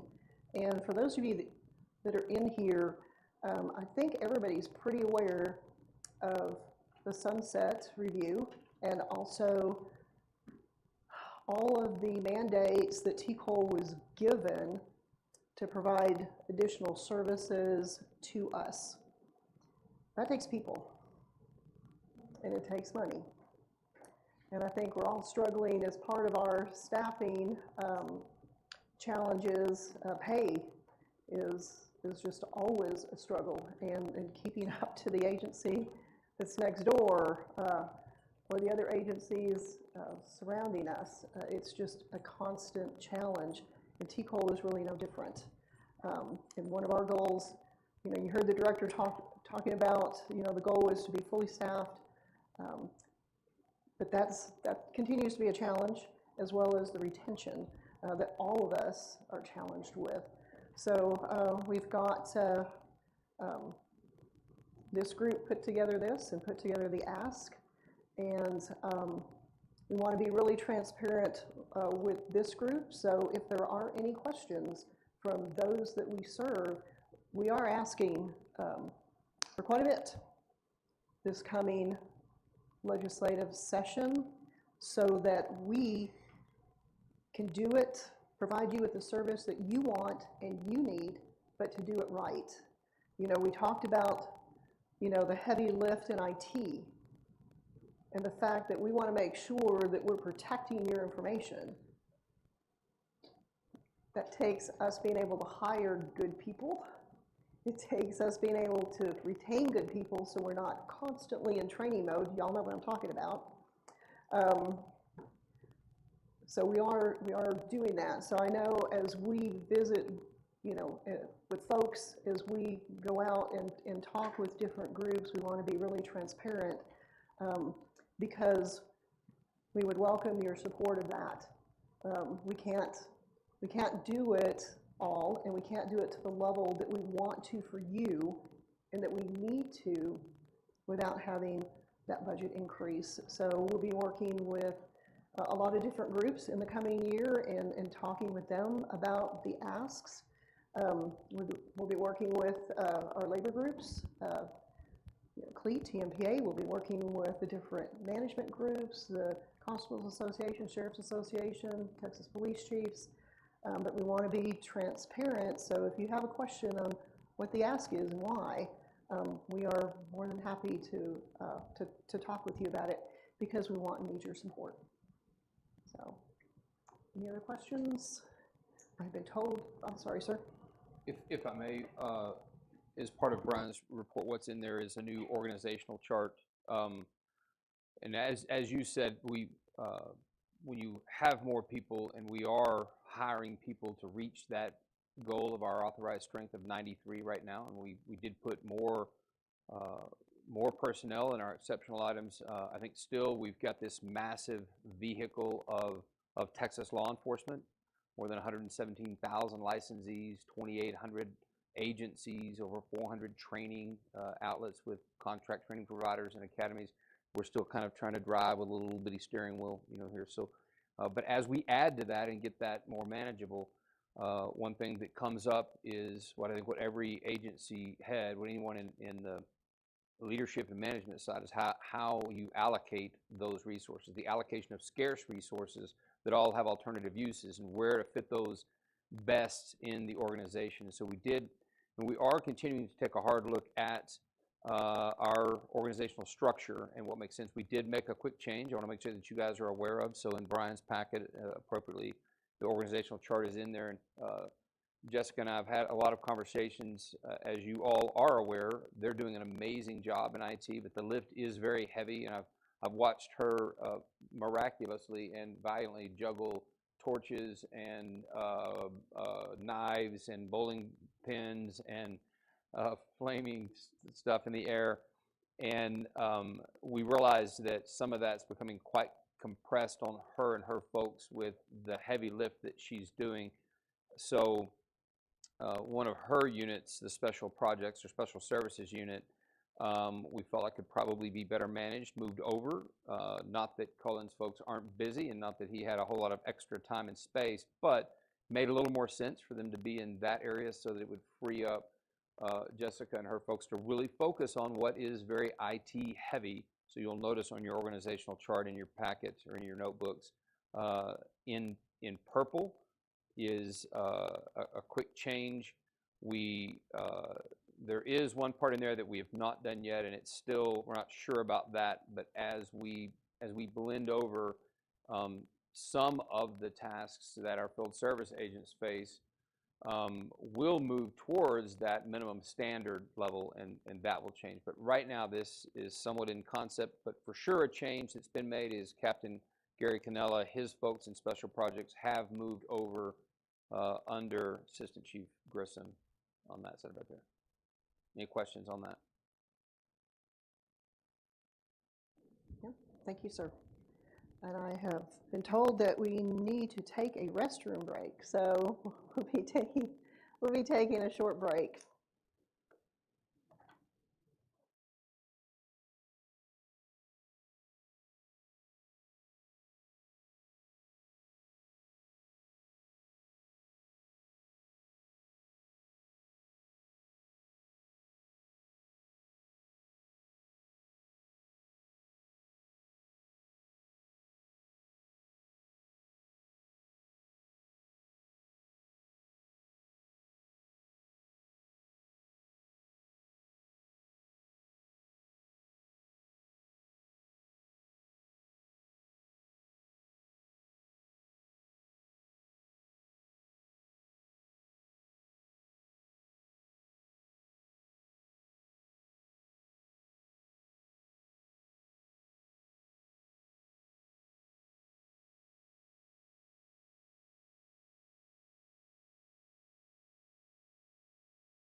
Mic check, mic check, mic check.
Microphone check. Microphone check.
For the record, we are now back in session. We're going to go back to agenda item number 5 for just a second. TJ, I know you had something to add to, or a comment about Brian's report. Yes, ma'am. I just wanted to add to that. Yesterday, we talked about how we're still behind, but we're making up a lot of ground really fast. And I know a lot of people spend a lot of time on budget planning and the legislative process in order to get us equipment and money. And a year ago, we purchased 24 Tahoes, and through an excruciating process, it took a year to get them upfitted, but we have finally taken delivery. And I just wanted to recognize Brian and his team, and then Captain Gary Cannella.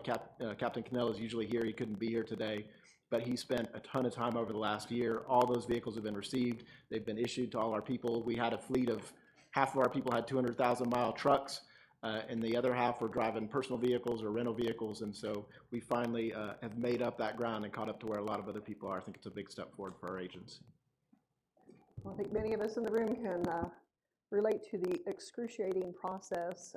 If anybody in here has a fast, easy process for securing police vehicles, please let us know. So if you could share that information, I'm sure that there'd be a lot of folks interested in that. We're now going to move to agenda item number 6, and I've kind of really talked about it a little bit under Brian's report. We were presented with a list of exceptional items for TCOLE's legislative appropriations request. We will not take action on that today because we took action on this in our workshop yesterday. So the commissioners have approved that list with some modifications going on up through the chain and through the process with those changes. So we're going to move to agenda item number 7. Again, we discussed this yesterday in our meeting, but I'm going to ask our executive director to talk about this in just a moment. But we talked a little bit about establishing some advisory committees to provide TCOLE with some feedback and advice. And again, it's part of our commitment to increasing and elevating our connectivity and our communication with the licensed community. And, you know, it's easy sometimes to sit and make up a rule or make a decision, and, you know, we think we have the whole picture, but we don't. And I think part of the reason for establishing some of these committees outside of the advisory committees from Sunset, these are in addition to those, but establishing these committees is to make sure that we have all of the information from all of the stakeholders, from all of their perspectives, so that we can hopefully get it right as we move forward and make decisions.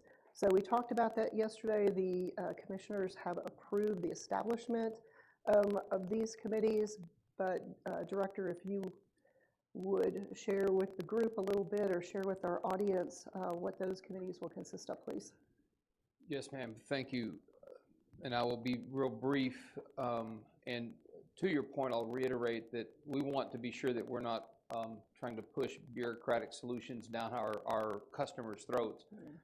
Whenever we create something that we hope will benefit our licensed community, we want to get their input. Certainly, we want to have their buy-in. We want it to be something that works. And so one of the best ways to do that is to ask for them to help create a new rule, a new process. And in this case, the first one, we need to, as we work towards the bettering, perfecting, improving the school marshal program, what we lack is a definitive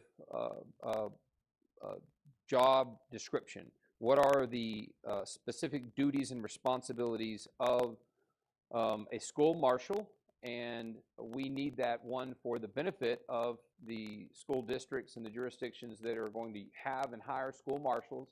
One misconception is a lot of them believe that they have to draw from their current employment roster. It's the shop teacher, the janitor, somebody, a math teacher, whatever. No, that's not the case. They can hire someone to be just a school marshal. So we need to really clarify that and nail that down. For that purpose, also, what is a requirement in the school marshal program is psychological evaluation at the beginning and then periodically on an ongoing basis. And we need a job description so that that health professional, that psychologist, knows what am I evaluating this individual to do. And so we need to get that down. And again, rather than us sitting in an office in Austin coming up with that, we want to go out into the community, form a committee to create that, bring it to you all for approval. The second committee that we're looking at standing up is to determine the qualifications and minimum standards for training coordinators. That's something that there's very little about. Basically, you simply have to have your instructor certificate from TCOLE and a little more to be a training coordinator. Most of our agency academies, there's not really an issue there because those are typically already a peace officer that works for the agency, usually a command level officer, and so that's not where we see problems. But when we get out into our contract training providers, most all do a good job, find a well-qualified person, but we don't really know what is a well-qualified person. And so we want to establish those minimum standards. Again, we want to get a committee put together of the key stakeholders from around the state, just like we did with the committees under Sunset, find people from out here in El Paso, from up in the Panhandle, the Rio Grande Valley, the Hill Country, out behind the Pine Curtain, bring them together from several disciplines and throughout law enforcement and help to form what does it take, what is the minimum standards. Again, many folks are going to hire well above that, but what at least do you need? And one of the things we would be looking for is that you are at least qualified to be a licensee. You don't have to be, but that you at least could be one of the people that you're training. And then finally, we're looking at forming a committee to go over licensee wellness from an overarching standard, psychological wellness, physical wellness, the whole, a very holistic approach to try to head off some of the things that we see whenever discipline cases come before us. We see where officers are running into problems, what's causing career issues, what's causing suicides, what's causing the things that plague our industry, and develop real solutions for that. And again, a committee of practitioners, I think, is the way to go to form those. We had that discussion yesterday.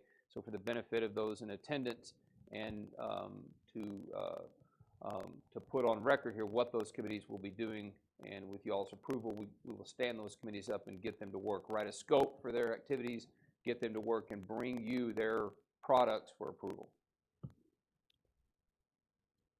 Excuse me, I just want to touch on one thing with that licensee wellness. I know we talk a lot about officer wellness, but I also want to make sure we're not forgetting that that's also going to include our telecommunicators as well. So yes, I know we talked a lot about law enforcement, but I want to make sure we're all keeping in mind of our telecommunicators as well.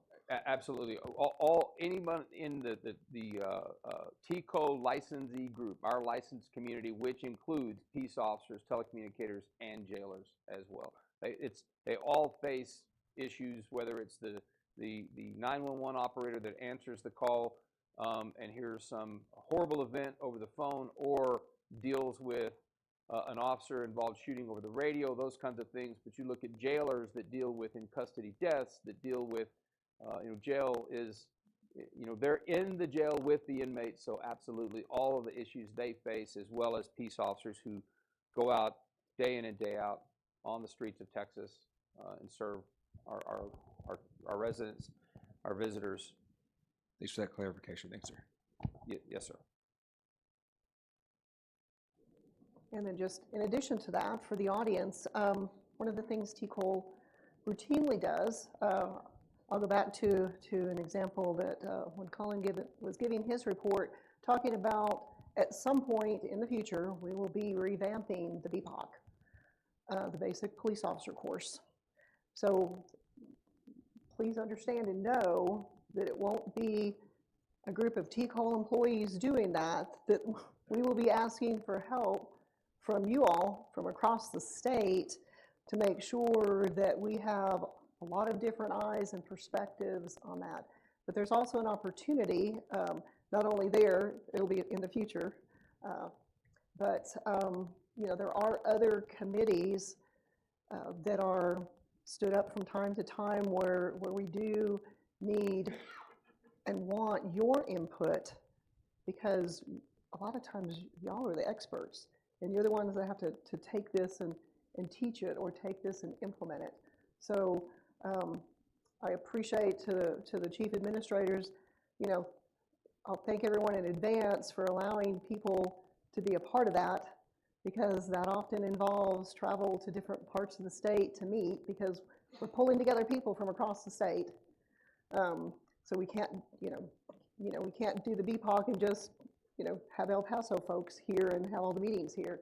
It's, you know, we'll have meetings across the state from time to time. So please know that we do seek your input and want and need your input as we develop training, you know, as we develop rules and policies, as you've seen through the, you know, through the sunset committees. And Colin, I know you have a comment. Yeah, Chief, since you gave me the opening, I do want to solicit, if you want to impact the curriculum, we constantly have curriculum projects, and some of them don't rise to the level where we impanel formal committees, but we do need subject matter expertise in some very discrete areas. So anybody who wants to be a part of that, if they will send their resume and what their interest is to Rachel Reinhardt in Education Services, we have a stable that we're trying to build of appropriate SMEs, so we can reach out and get that expertise, sometimes in very small chunks. We have something that's been presented, we need to bounce it off, you know, somebody who's doing it for a living. And so we take those 12 months out of the year. We're always interested in people who want to volunteer to help us with curriculum specifically. Thank you for that clarification. We're now going to move to agenda item number 8. We've had a request for a Class A waiver under TCOLE Rule 217.1, minimum standards for enrollment and initial licensure. We have the Canyon Police Department here with us and the licensee here with us. If y'all would come up to the microphone. Chief, we're going to start with you. So if as you speak, if you could state your name. And we spoke a little bit beforehand on what we're looking for, and they understand that the commissioners will likely have some questions. So, Chief. Thank you. Thank you for having us here today. I'm Steve Brush. I'm the Chief of Police with the Canyon Police Department. The Canyon Police Department is not near El Paso. We're in the Texas Panhandle. I have one of our professional assistants with me, Catherine Robinson. She has applied to become a police officer, so we're here to seek the waiver of a Class B misdemeanor arrest.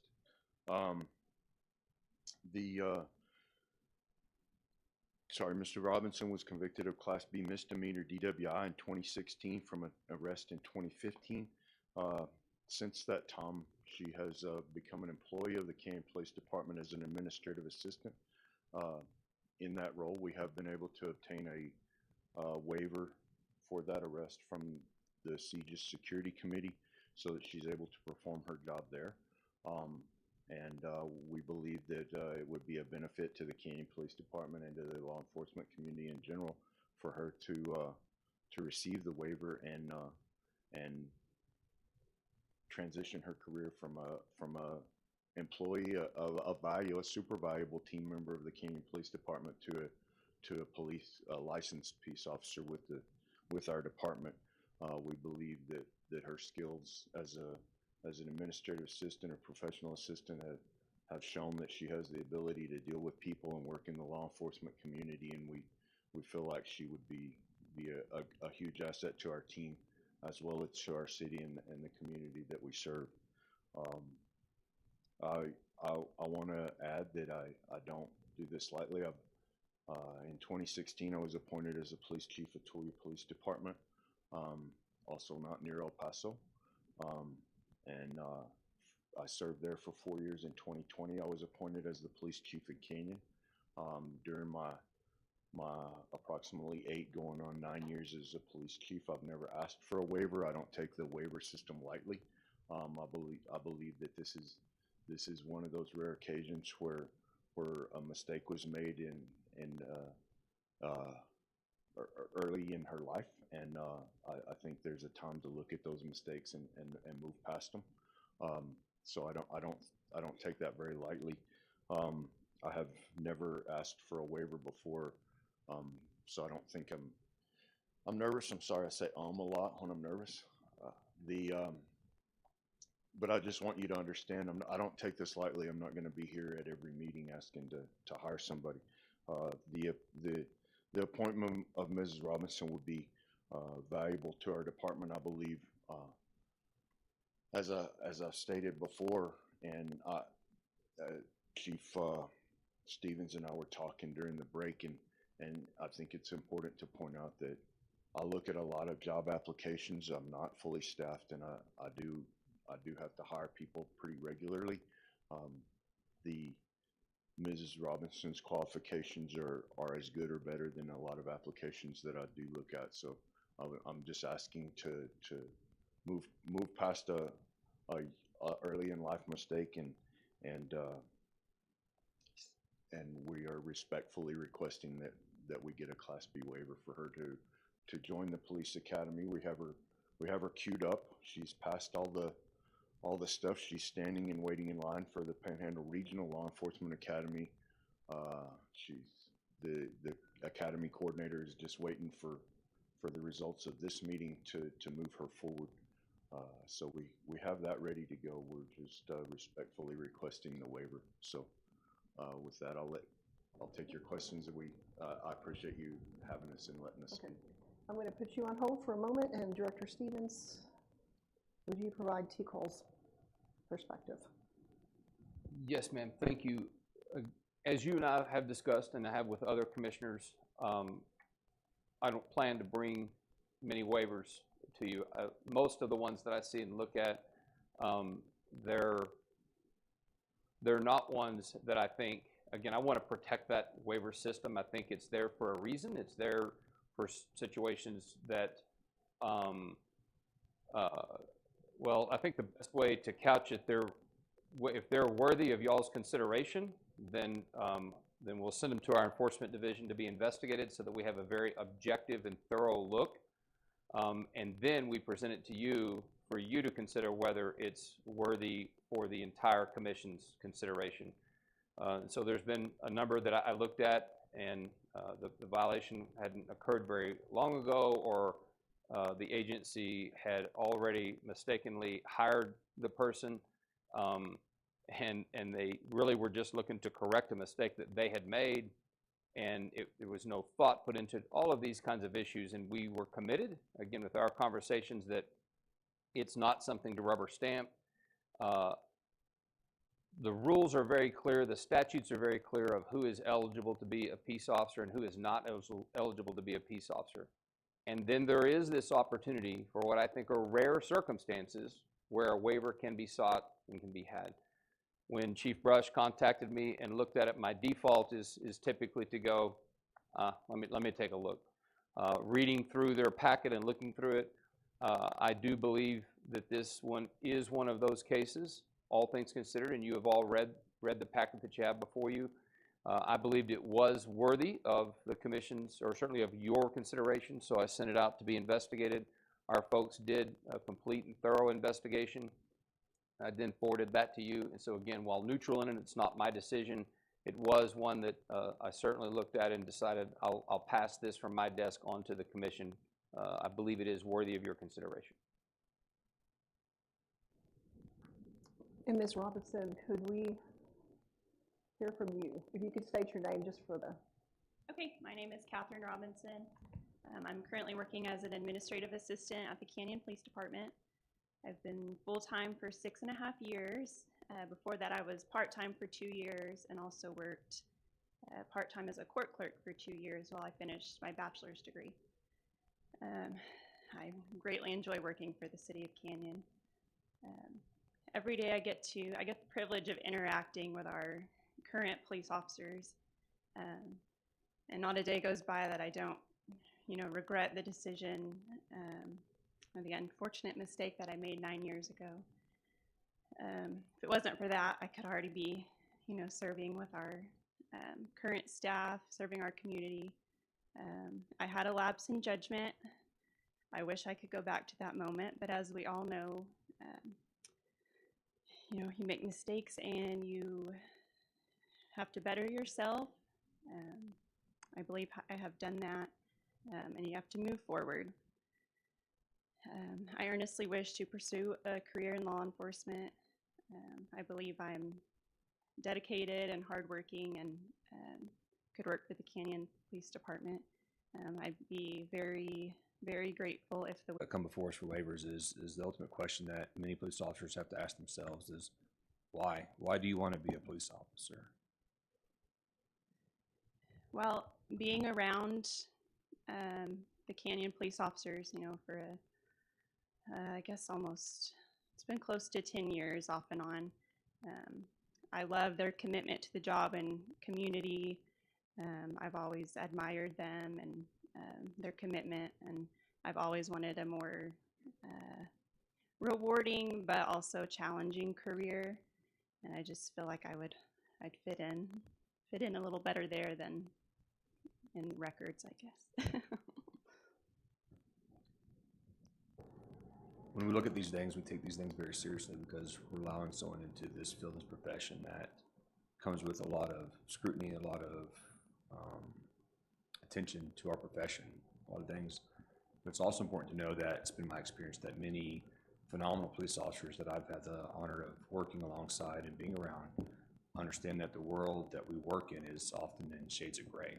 There's a lot of things that are not black and white, and it's our experiences that help us to be able to interact with the community and their most horrific times in their lives, their most emotional state of their life.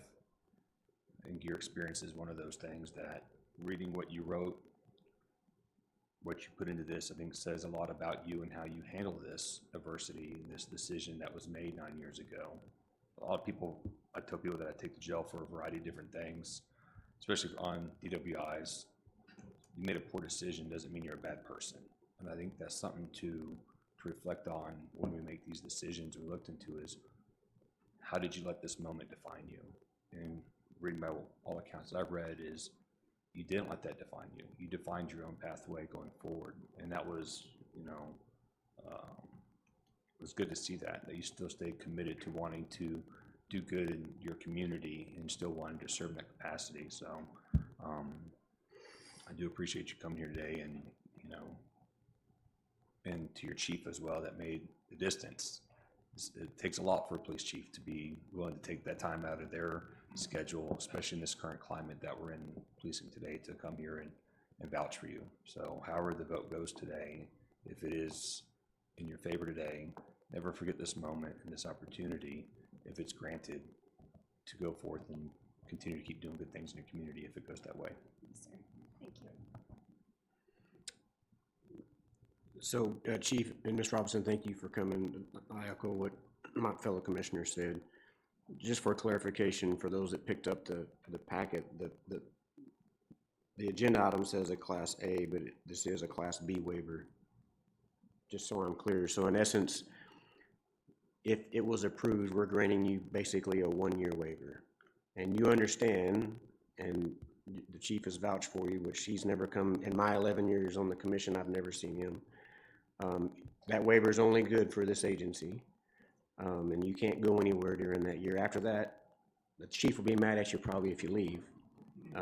But I just want to make clear you understand that that is a component of getting a waiver, that you can't transfer that waiver to another agency, and you understand that? Yes. Okay, thank you. I have no.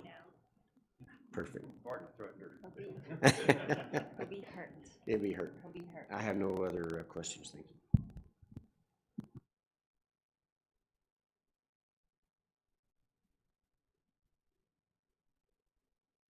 Okay. Thank you very much. We appreciate it. Before, Director, do you have anything additional to add? No, ma'am. Okay. Do we have a motion? I make a motion that we grant Ms. Robinson her waiver to to be a police officer in Canyon Police Department. We have a motion and we have a second. We'll go ahead and do a roll call vote on this. Top down is fine. Commissioner Kim Lamone, Yes. Commissioner Jason Hester, Yes. Commissioner Justin West, Yes. Commissioner Patricia Burris, Yes. Commissioner Janet Atkins, Yes. Commissioner Michael Griffiths, Commissioner Justin Berry. Yep. Commissioner Connor Harvey. Motion is passed. Ms. Robinson, congratulations. Yeah. Yes. We're going to ask that you do your department and your community proud.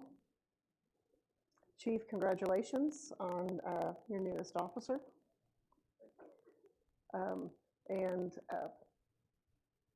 Thank you for your courage to be here today. Thank you for the travel to be here today, and congratulations to you both.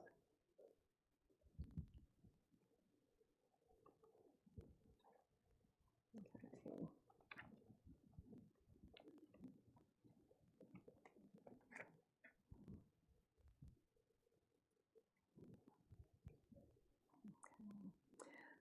We will move to agenda item number 9, which is to discuss and take action on proceedings for revocations, suspensions, and other disciplinary actions. And I'll turn that over to our Assistant General Counsel, Aaron Heath. Thank you, and good morning. First, we're going to start with the default suspension orders. These are petitions that were sent to the appropriate address and were not responded to in a timely manner. We have Brianna Bartlett for a Class A misdemeanor tampering with a governmental record, and we're recommending a 10-year suspension. Derek Horton, a Class B misdemeanor for driving while intoxicated, and we're recommending a 10-year suspension. And Jacqueline Lawson, a Class B misdemeanor for driving while intoxicated, and we're recommending a 10-year suspension. These 3 default suspension orders are for your consideration. Madam Chair, I make a motion that we accept the default suspension orders for Brianna Bartlett, Derek Horton, and Jacqueline Lawson. Second. Any discussion, questions? All those in favor say aye. Aye. Any opposed, same sign. Motion passes. And next, we're moving to our default cancellation orders. We have Adetola Adeboyejo, and this was a felony for credit card abuse prior to licensure, and we're recommending the cancellation of respondent's license. We have Michael Bell, menacing, which is closely equivalent to a felony in Texas prior to licensure. We're recommending the cancellation of respondent's license. Toniette Brown, assault and battery, closely equivalent to a Class A misdemeanor in Texas prior to licensure, and we're recommending the cancellation of respondent's license. Julia Fuentes, a Class A misdemeanor for theft by check prior to licensure, and we're recommending the cancellation of respondent's license. Yvette Hale, willful cruelty to a child, which is closely equivalent to a felony in Texas and is also an offense involving family violence. And this occurred prior to licensure. We're recommending the cancellation of respondent's license. We have Victor McCune, a Class A misdemeanor for criminal mischief prior to licensure, recommending the cancellation of respondent's license. And finally, we have Elizabeth Parks. Respondent is not a U.S. citizen, and we're recommending the cancellation of respondent's license. These 7 default cancellation orders are for your consideration. Madam Chair, I make a motion that we accept the default cancellation orders for the licenses for Adetola Abadeo, Michael Bell, Toniette Brown, Julia Fuentes, Yvette Hale, Victor McCune, and Elizabeth Parks. Second. We have a motion and a second. First of all, I'm sorry, any discussion or questions? We have a motion and a second. All those in favor say aye. Aye. Any opposed, same sign. Motion passes. And I just wanted to confirm with TJ if he wanted to provide any added explanation. When we were preparing for the meeting, somebody said, that's a lot of cancellations. Why do we have so many cancellations now? And I just wanted to highlight again, this is a byproduct of the use of wrap back, of the new approach that we're finding these sooner. Some of these are very old cases. They should have been disqualified a long time ago. And in some situations, they've even worked for multiple agencies when they never should have been licensed to begin with. So these numbers will go down. This is hits that we're getting back as we increase the number of subscriptions. Okay, thank you. Next, we'll be moving to our proposals for decision. First, we're going to start with Abigail Maldonado. This is a proposal for decision issued by the State Office of Administrative Hearings. Respondent was convicted or placed on community supervision for official oppression, a Class A misdemeanor. We determined that this is an offense directly related to the duties and responsibilities of being a licensee and sought revocation. Respondent then requested a SOA hearing, and the administrative law judge at SOA issued a proposal for decision, finding the respondent is ineligible for licensure based on the criminal history and recommended revocation of respondent's license. We recommend acceptance of the PFD and the revocation of respondent's license. And I should say that I said SOA, it is State Office of Administrative Hearings. Oh, I did say it at the beginning. Sorry, thank you. And so the proposal for decision for Abigail Maldonado is for your consideration.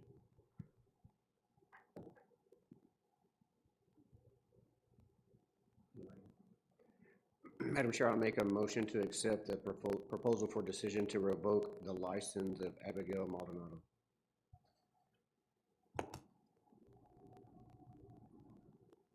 Second. Okay, we have a motion and a second. Any discussion or questions? All those in favor say aye. Aye. Aye. Any opposed, same sign. Motion passes.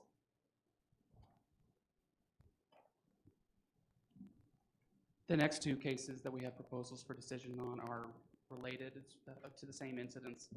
The first one is James Robinson. Respondent made, submitted, caused to be submitted, or filed false or untruthful background confirmation forms to TCOLE, indicating proper and pre-employment background investigations were completed. Specifically, respondent was assigned to conduct and document the agency's background investigations and failed to properly contact previous law enforcement agency employers and obtain employment records. We sought a suspension and respondent requested excuse me, a SOA hearing. The administrative law judge at SOA issued a proposal for decision, finding that respondent made, submitted, caused to be submitted, or filed false or untruthful reports to TCOLE, and recommended the suspension of respondent's license for 1 month. We recommend acceptance of the PFD and a 1-month suspension of respondent's license. And I can go ahead and do the next one if we want to kind of discuss them together, or did you want to take them individually? Madam Chair, if I may, did council want to handle these separately, or did y'all want to come up together, everyone at once? Okay, great.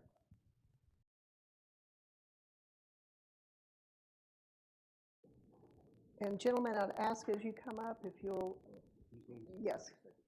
Oh, I'm sorry. Thank you.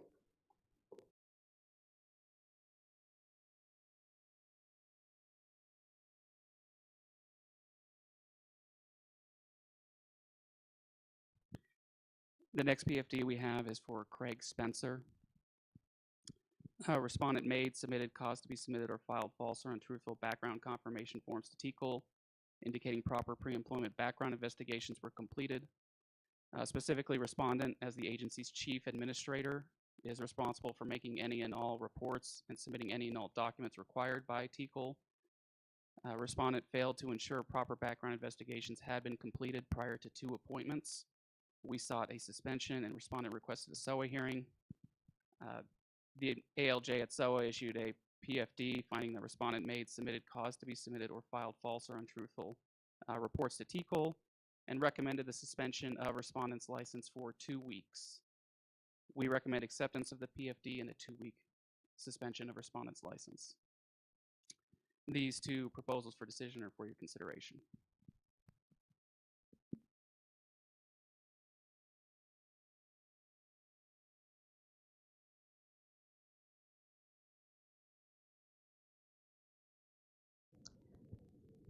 So gentlemen, I'd ask that you step up to the mic, introduce yourselves to the commissioners, please.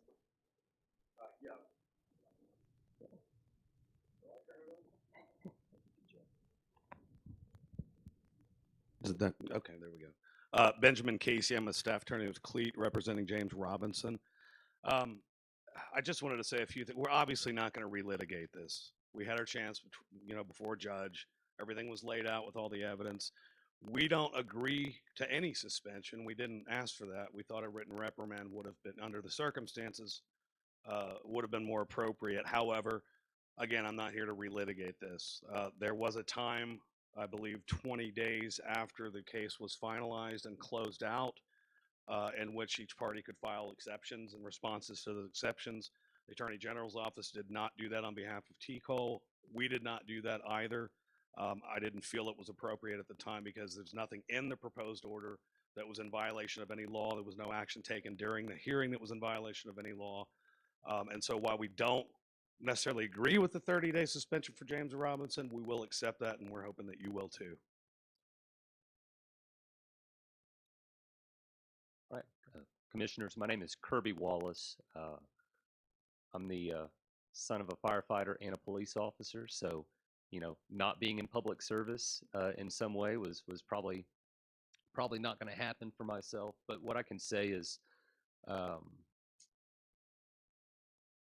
in my time representing Chief Spencer and my coverage of Cleat, I cover as far west as Abilene, as far northwest as Wichita Falls, as far south as Hillsboro. And I can tell you that Chief Spencer is very proactive. He cares for his troops, and he cares for the people of Everman, Texas. And so, it is my hope that these decisions from the ALJ are adopted as recommended. And I think also too, it speaks, if I may say, I think it speaks towards Cleat's professionalism and integrity that we're going to stand by our members, and if we have to fly out to El Paso and speak in front of the commission, we are happy to do so. So any of you guys in uniform, if you're not Cleat members, go ahead and sign up because we'll be there for you. Okay. Thank you. Thank y'all very much.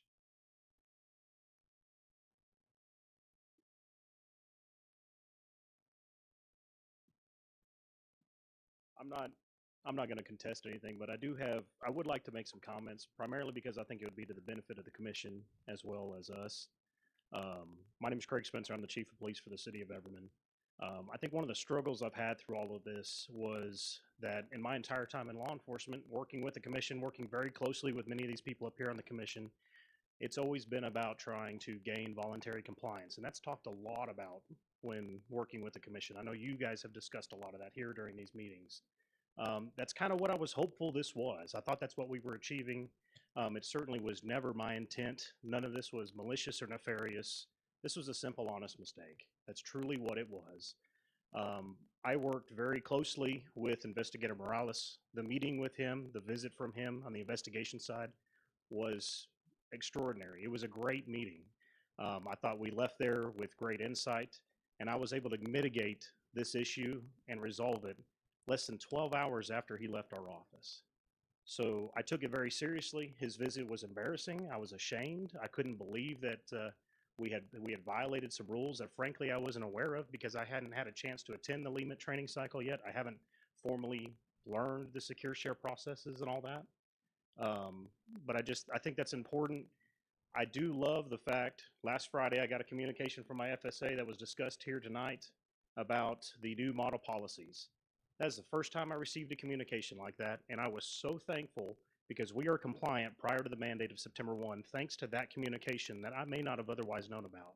And I think that's the same instance in this case. Is this is just something we weren't aware of, something that we worked very quickly to mitigate and to correct. There was no injury, so I'm willing to accept whatever it is the commission decides. But I just wanted to share that information. I think it's important for chief administrators. That increased communication that we're seeing now is extraordinarily helpful. So thank you.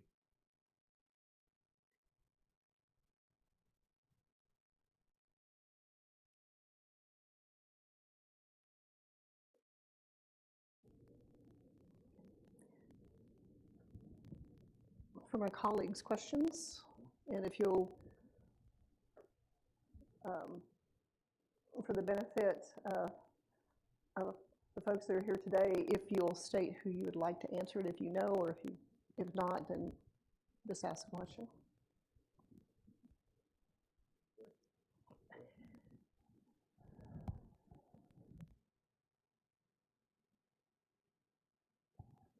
I'm just trying to grasp, the recommendations were very, very minor. I've seen this and nothing in I hear read maliciousness.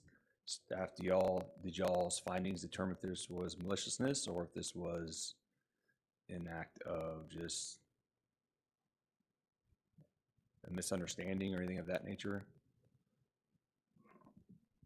I can answer as to what the ALJ found during the hearing, kind of highlighting some of the analysis that occurred. I'm going to read some selected quotes throughout. This is directly from the PFD. It says the background confirmation form specifically directs officers to section 1701.451 of the Occupations Code.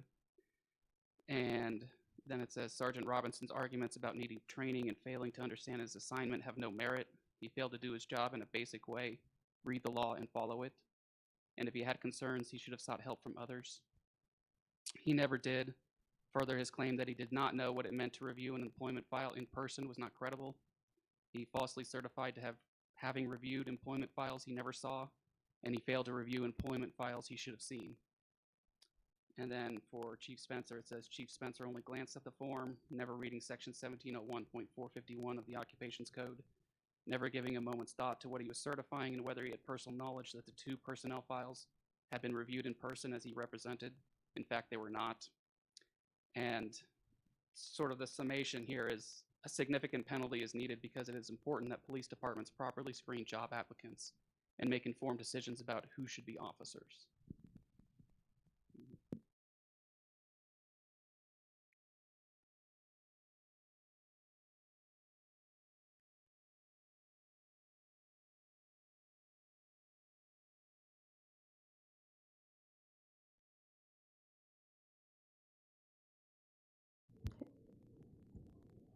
Any additional questions?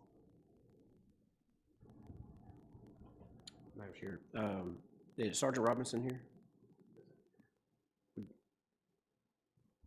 Sergeant Robinson, have you attended the any of the training coordinators conference or any of those things that TCOLE puts on, or the trainings that we have? No, I have not. Okay.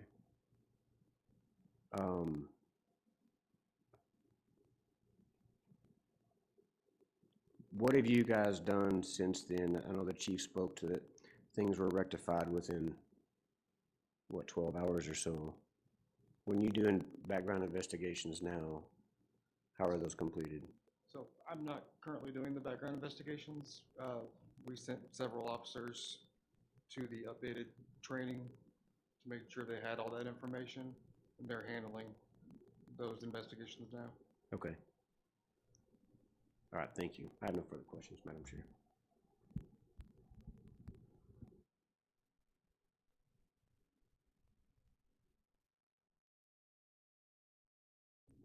Madam Chair, if I may. Madam Chair, Commissioners, I want to recap what you have before you right now. You have the proposals for decisions for Mr. Robinson and Mr. Spencer. The Executive Director has recommended the acceptance of those proposals for decisions, which have recommended a 1-month suspension for Mr. Robinson and a 2-week suspension for Chief Spencer.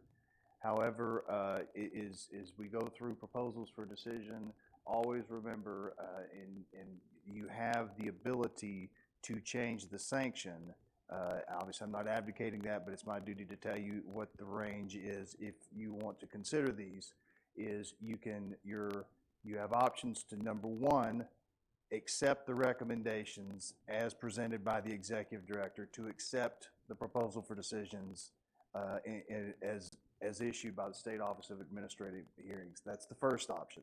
The second is you can determine an alternate range of sanction, for instance, reprimand or otherwise a lesser suspension, or 3, a longer suspension term than what has been recommended by the proposals for decision. But as Mr. Casey discussed earlier, there were no exceptions filed by the Attorney General's office on behalf of the Executive Director, and as a result, they followed none nor reply exceptions, which generally are requesting a different or more often lengthier sanction than is what is recommended by the State Office of Administrative Hearings. So I wanted to give you all the options that you have as you're sitting here thinking and deliberating about this. And if you have any questions for me as it relates to what those options are, I welcome them. Thank you.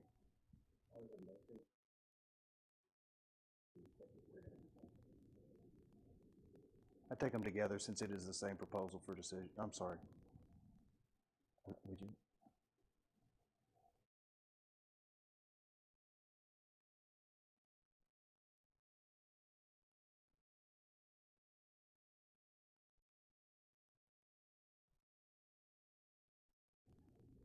Commissioner Hester, I think you have the option. You can take the motion separately, even though it is the same proposal for decision.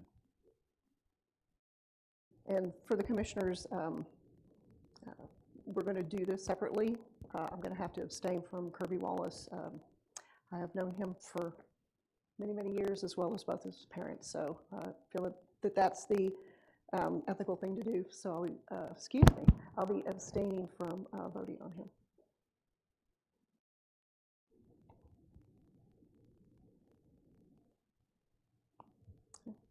Do we have questions of our guests? Do we have questions for council? I actually have one more. Thinking to what Assistant Counsel said about the findings, was that there were files that were said to be viewed that were not viewed? Is that what you said? I just want to make sure I understood that. That's correct, yes. Okay.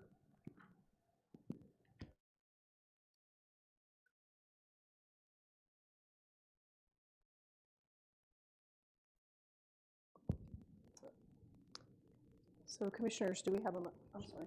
Yeah, I just have one quick question. I don't remember seeing, if you can for me, Chief, how long you've been.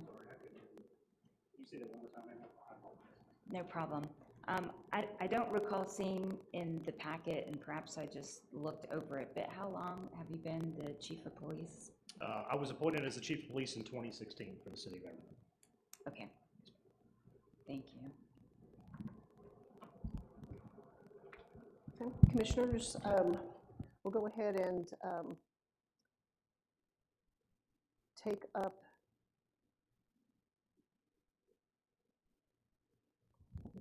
hold on one second.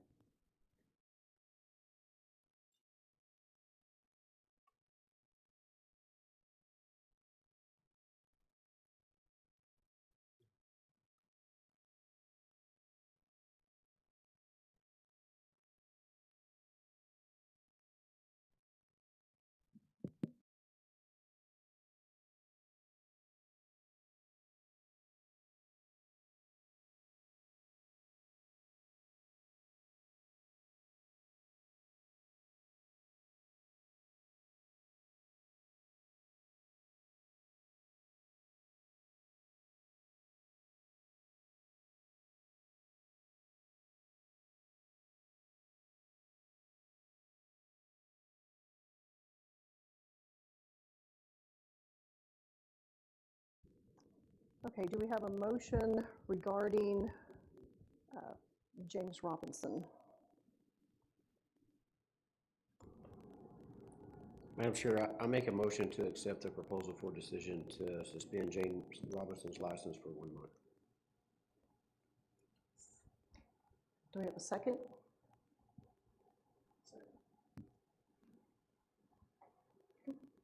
We have a motion, and we have a second. We'll be doing a roll call vote. Top down. Commissioner Kim Lamo. Commissioner Jason Hester. Yes. Commissioner Justin West. Commissioner Patricia Burris. Yes. Commissioner Jana Atkins. Commissioner Michael Griffiths. Commissioner Justin Berry. Commissioner Connor Harvey. Motion is passed.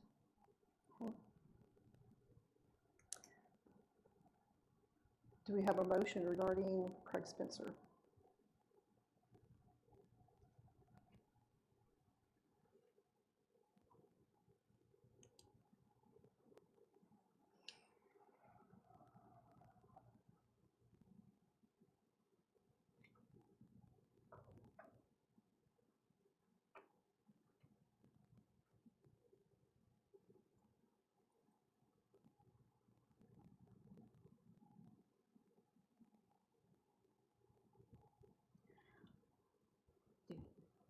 I'll make a motion to accept the proposal for decision for a 2-week suspension of Chief Craig Spencer.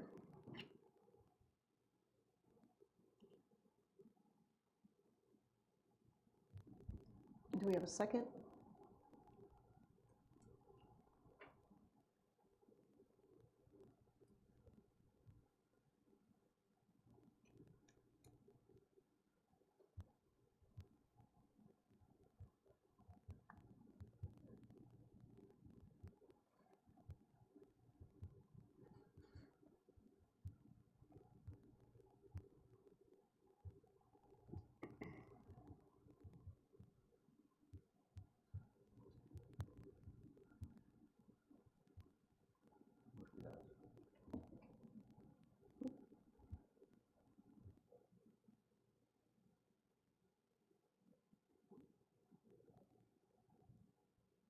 We apparently do not have a second. Does anyone want to put forward another or different motion?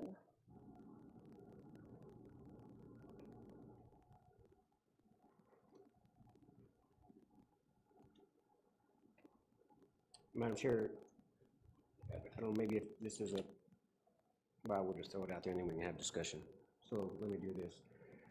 I would like to make a motion to not accept the proposal for decision and instead recommend a written reprimand for Chief Spencer as a result of the investigation. Can also be a suspended. I'm sorry? Consideration also would be a suspended sentence. Correct, not. Could. Could we have a suspended sentence? Kind of like a probation. Yeah. Like a probated suspension? You can. You'd also, I would offer this, if you're going to do a probated suspension, I want you to keep in mind when we do the agreed orders of suspension, often when we do probate those terms of suspension, there's accompanying conditions that goes along with that. I would want you all to be at least aware of that. Certainly you can probate a term of suspension for a period of time. However, I do want to make you aware that as with other agreed suspension orders, there are terms in there. You can, certainly to whatever the commissioner's preference is, you can put those in there. So you can consider that, and certainly if you have any questions about those, I can walk you through at least how we do those for the agreed suspension orders and any that may be applicable here. Thank you, Councilor. I think I would like to stay with my original motion to move forward with a written reprimand. And I second that. We have a motion and a second. We'll do a roll call vote, please. Commissioner Kim Lamone, Abstaining. Commissioner Jason Hester, Yes. Commissioner Justin West, Commissioner Patricia Burris, Nay. Commissioner Janet Atkins, Commissioner Michael Griffiths, Commissioner Justin Berry, Yes. Commissioner Connor Harvey. 3 yeses, 2 noes, motion passed.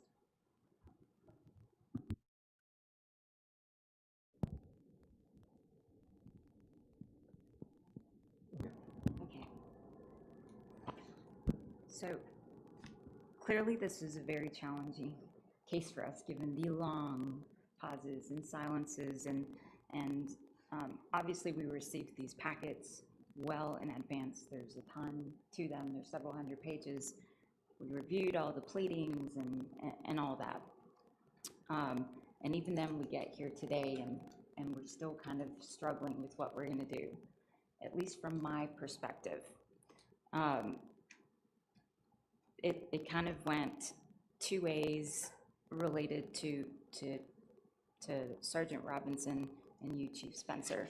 On one hand, again, my perspective only, I can't speak for the rest of the commissioners, but a 30-day suspension for willfully, with several instances or repeated instances of the same conduct, when clearly the form states you are to review this in person. You are law enforcement. Your officers, you know you need to hire the best people. You know you need to conduct a thorough investigation, no matter what the statute says you need to do. This is kind of something very basic. We have spent an incredible amount of time. We talk about this process. We try to improve upon the process every single commission meeting we have. And in the last couple of years, we've been meeting every couple months. And so this is something that's very important to us. Not only is it statutorily mandated, but it's just important for good policing. And you know, we want to be the best at it, and we want to have the best outcomes. We want to have the best performance that we can by our officers. So again, from my perspective, clearly we're unanimous in Sergeant Robinson's the recommendation of the 30-day suspension. Again, just from my perspective, and you can tell there is challenges. 30 days, I think you got off really light, and a lot of that is a credit to just accepting responsibility and the job that your council did here in the preparation. A good lawyer comes in and says, you know, I know I have the facts on my side or the law on my side, and can be very impartial about it, and I really appreciate that. That gives you a lot of credibility before us, in my opinion. Those are my thoughts related to Sergeant Robinson. With Chief Spencer, here we go again. It's really, really tough. And I think, again, from my perspective, my vote, I'm going to go ahead and offer you some insight on why I voted the way I did and made the initial motion for the 2-week. I recognize that you jumped right on things when it was brought to your attention.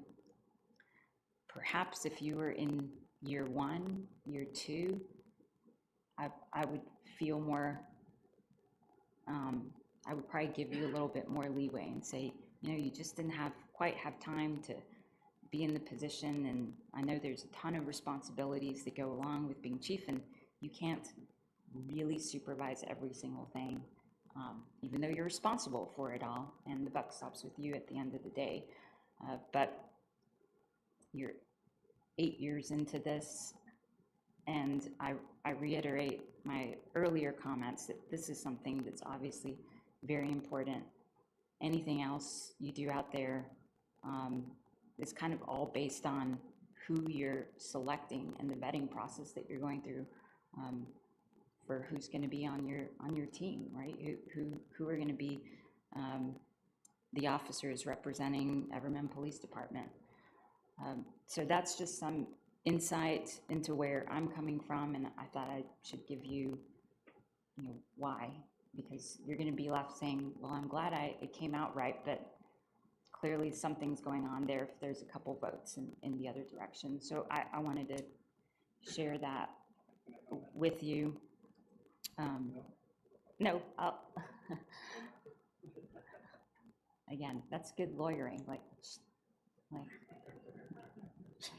you got to win. Like, stop talking.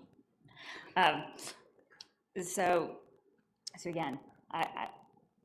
again, you got to win. It is a written reprimand. I can surely appreciate like the embarrassment and the horror of having to come and say, "Oh my gosh, I can't believe this has happened to me."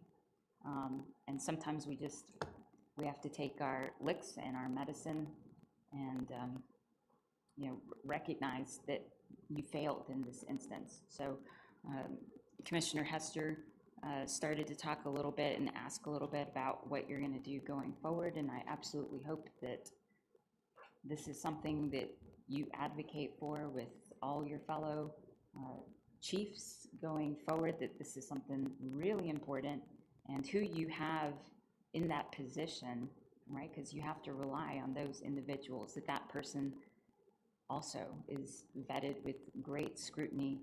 You have to have a lot of integrity and be very thorough and detail-oriented to go through all of this, the whole process properly. So, again, that's all I have to say about that, and let you guys go on, and thank you all for coming.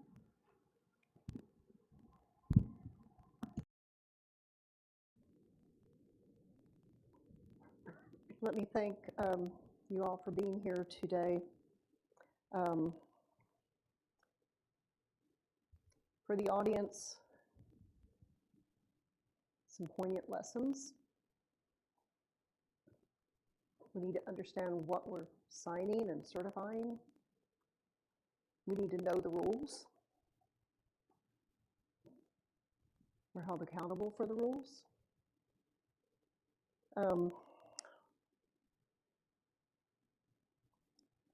For our Sam Houston guests, I think this illustrates the importance of continuing to educate our chief administrators and the importance of that and the consequences of not knowing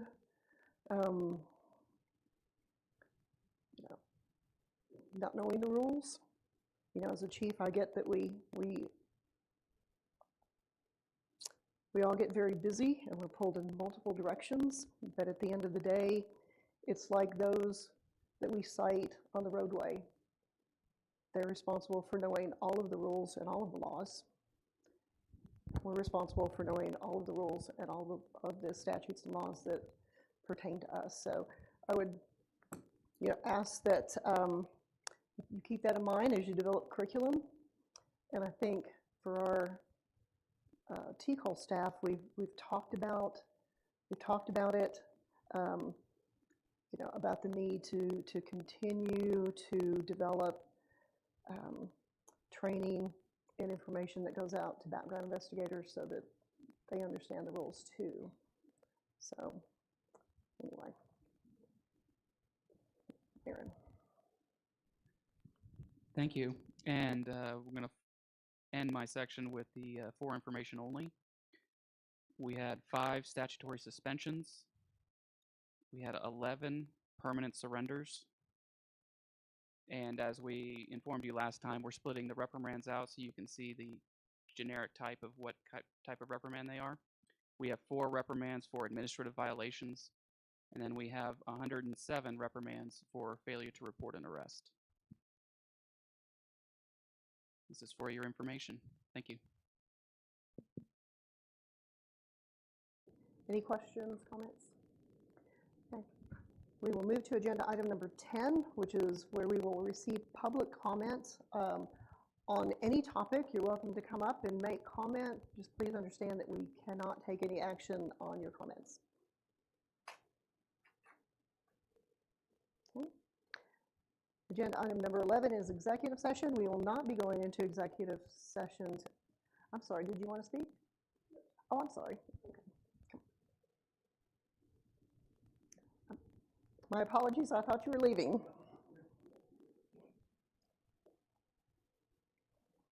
Madam Chairman, Commissioners, we were not leaving, we're actually here to thank you. I'm Michael Cicaro, the Executive Director for the El Paso County Council of Judges. We support the probate district and county court judges here in town. First of all, I wanted to thank you and your staff for coming out here. And secondly, I wanted to thank TCOLE and staff, and particularly your field agent, Shane Burks, for working with us. Several years ago, we were merely a pass-through for documents to TCOLE. Now we are an agency with a chief administrator. And I want to tell you that working with TCOLE, we have made such great strides. And I want to introduce our chief administrator, Alex Metlinsky. He has a few thoughts on our transition. Good afternoon, Commissioners. Alexander Metlinsky. Today, I come before you to bring up a couple of issues that, as a chief administrator of a unique agency that was created by the government code back in 1995, where they created the bailiff system. Typically, when you think of bailiffs, you think of sheriff's deputies working within the courts. Here in El Paso, it's a dual function. We have the sheriff's deputies with the responsibility of the public areas of the courthouse. In the chambers, in the courtrooms, it becomes the bailiff's responsibility. Unique system, as I said earlier. The judges have do the hiring and firing of the bailiffs. Where we become the responsibility of the bailiffs is the administrative portion, ensuring that their training needs and everything else are met. I come before you with two dilemmas that I'm running into. One is when the policies that are created, and I know they are brought on by the legislative branch, and then it was passed on to TCOLE. For example, the need to have a marked patrol car. That's one example that an agency is now required to have if they are a new agency of 2024. If that would have been us 2 years ago in a courthouse, where would I put a marked patrol car? Okay. So what I am asking is that we're not the only bailiffs within the state of Texas that are unique. There are a number of others, Tarrant County and stuff like that. They're outlined in section 53 of the government code, which courts can have them. But we would like to have a seat at a table and have a discussion when policies are being created that might adversely affect us. The second item that I would like to bring to the Commission's attention is the fact that there are unlicensed peace officers that are being created by this statute that allows a judge to appoint a individual as a peace officer during the working hours of the court, but there are no training requirements for this individual. I've taken it upon myself to ensure that they meet the firearms qualifications and stuff like that. And I'd like to have a discussion with the commission to address this, because if I'm having to do it, I'm sure there's other departments or bailiffs out there that are having the same circumstances. We don't, we're a square peg that's trying to fit into a round hole. We realize that, and we think there needs to be a discussion to address some of these before the problem becomes bigger. Thank you for your time. You all have any questions for us? Any questions? I'm going to ask both of you gentlemen and the lady behind you, as you leave, if you will fill out, I'm going to ask one of the staff to, there we are, if you will fill out one of these forms so that we can capture your information, and we appreciate you both coming down and appreciate the comments. And I suspect that someone from TCOLE will be contacting you. Thank you. Thank you. Good afternoon. I had no intention of speaking today, but as I sat out in the audience, I can't help but.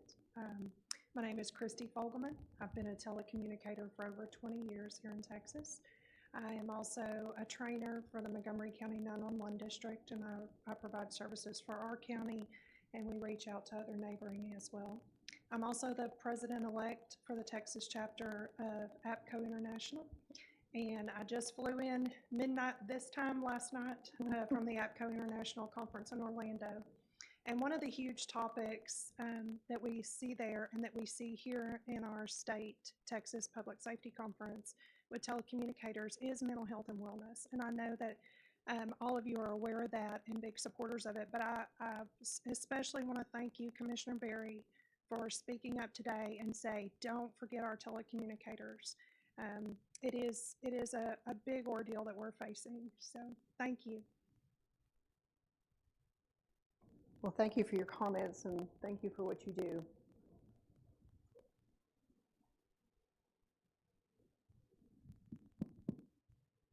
So we'll go to agenda item number 11, which is executive session. We will not be going into executive session today, so that takes care of agenda items 11 and 12. Before I ask for a motion to adjourn, I want to thank all of you that stayed the course. Thank you for staying with us today. It makes our trip out here worthwhile, so I do very much appreciate that.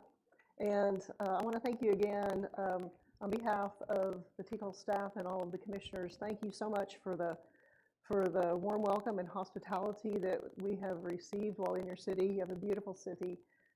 We've so enjoyed our time here, so thank you very much. And with that, do we have a motion?